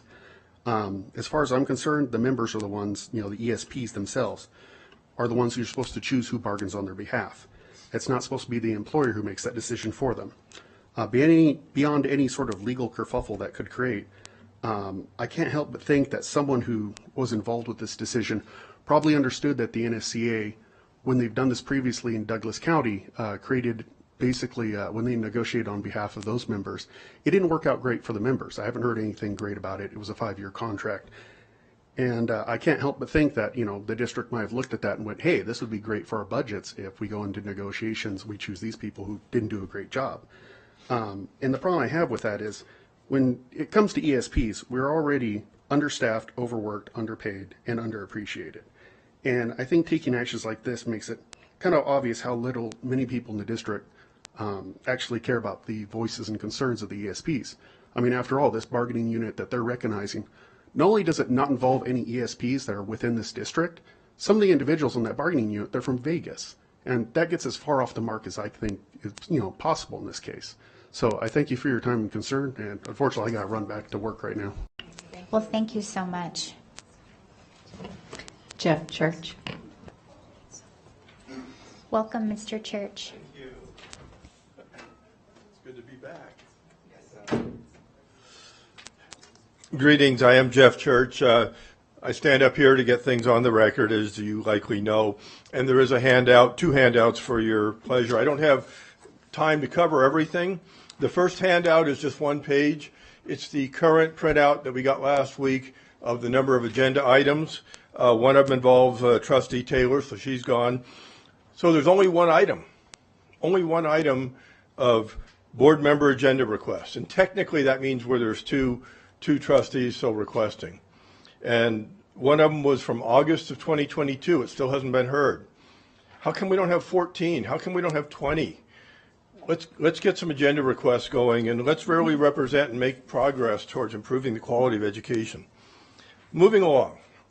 The other one, to quote the famed philosopher Jimmy Buffett, if we weren't all crazy, we'd all go insane. In June of 2021, 19 months ago, the board, most of you were not here, voted to have a superintendent's task force on K-5 ELA, basically diversity. 19 months ago. We kept saying, where's the report? Where's the report? The final report finally came out 19 months later. We got it as an attachment in an email just last week. The clock is still ticking because the agenda item requires that it be brought back to the board for approval. So 19 months and we still haven't got any kind of an official report to approve. What did we get? After 19 months, 92 words. 92 words after 19 months. And I've read it over and over, and I have no idea what it says. It's in your handout. It's a perfect example of failure. And this is before the new superintendent, so I'm not placing blame, but this is an absolute failure. You can't put lipstick on a pig. You can't clean it up. We just have to admit it was a failure. That final report involved, I think, 8 members of the 18-member task force. So it's worthless. 8 members allegedly contributed to this, and the other ones were in the wind. Absolute failure. On the last 2 pages of your handout, I do have my ideas for the way forward. Number 1, poll the entire task force and ask them individually for their opinion to be brought back to us. Lesson 2, next time we do this, let's put a time frame. Number 3, it wants us to wait till the fiscal year 2024, 23, 24. We can't wait that long for diversity. I've only got 20 seconds left, but please read this. This is absolute failure. We've got to deal with it. We can't put it off for 2 years, and we really need a community forum or a committee on diversity. That's the bottom line, is we really want public input on diversity and how we're going to move forward. Thank you. Thank you, Mr. Church. Mike Krogan. Hi, Mr. Krogan. Good evening again.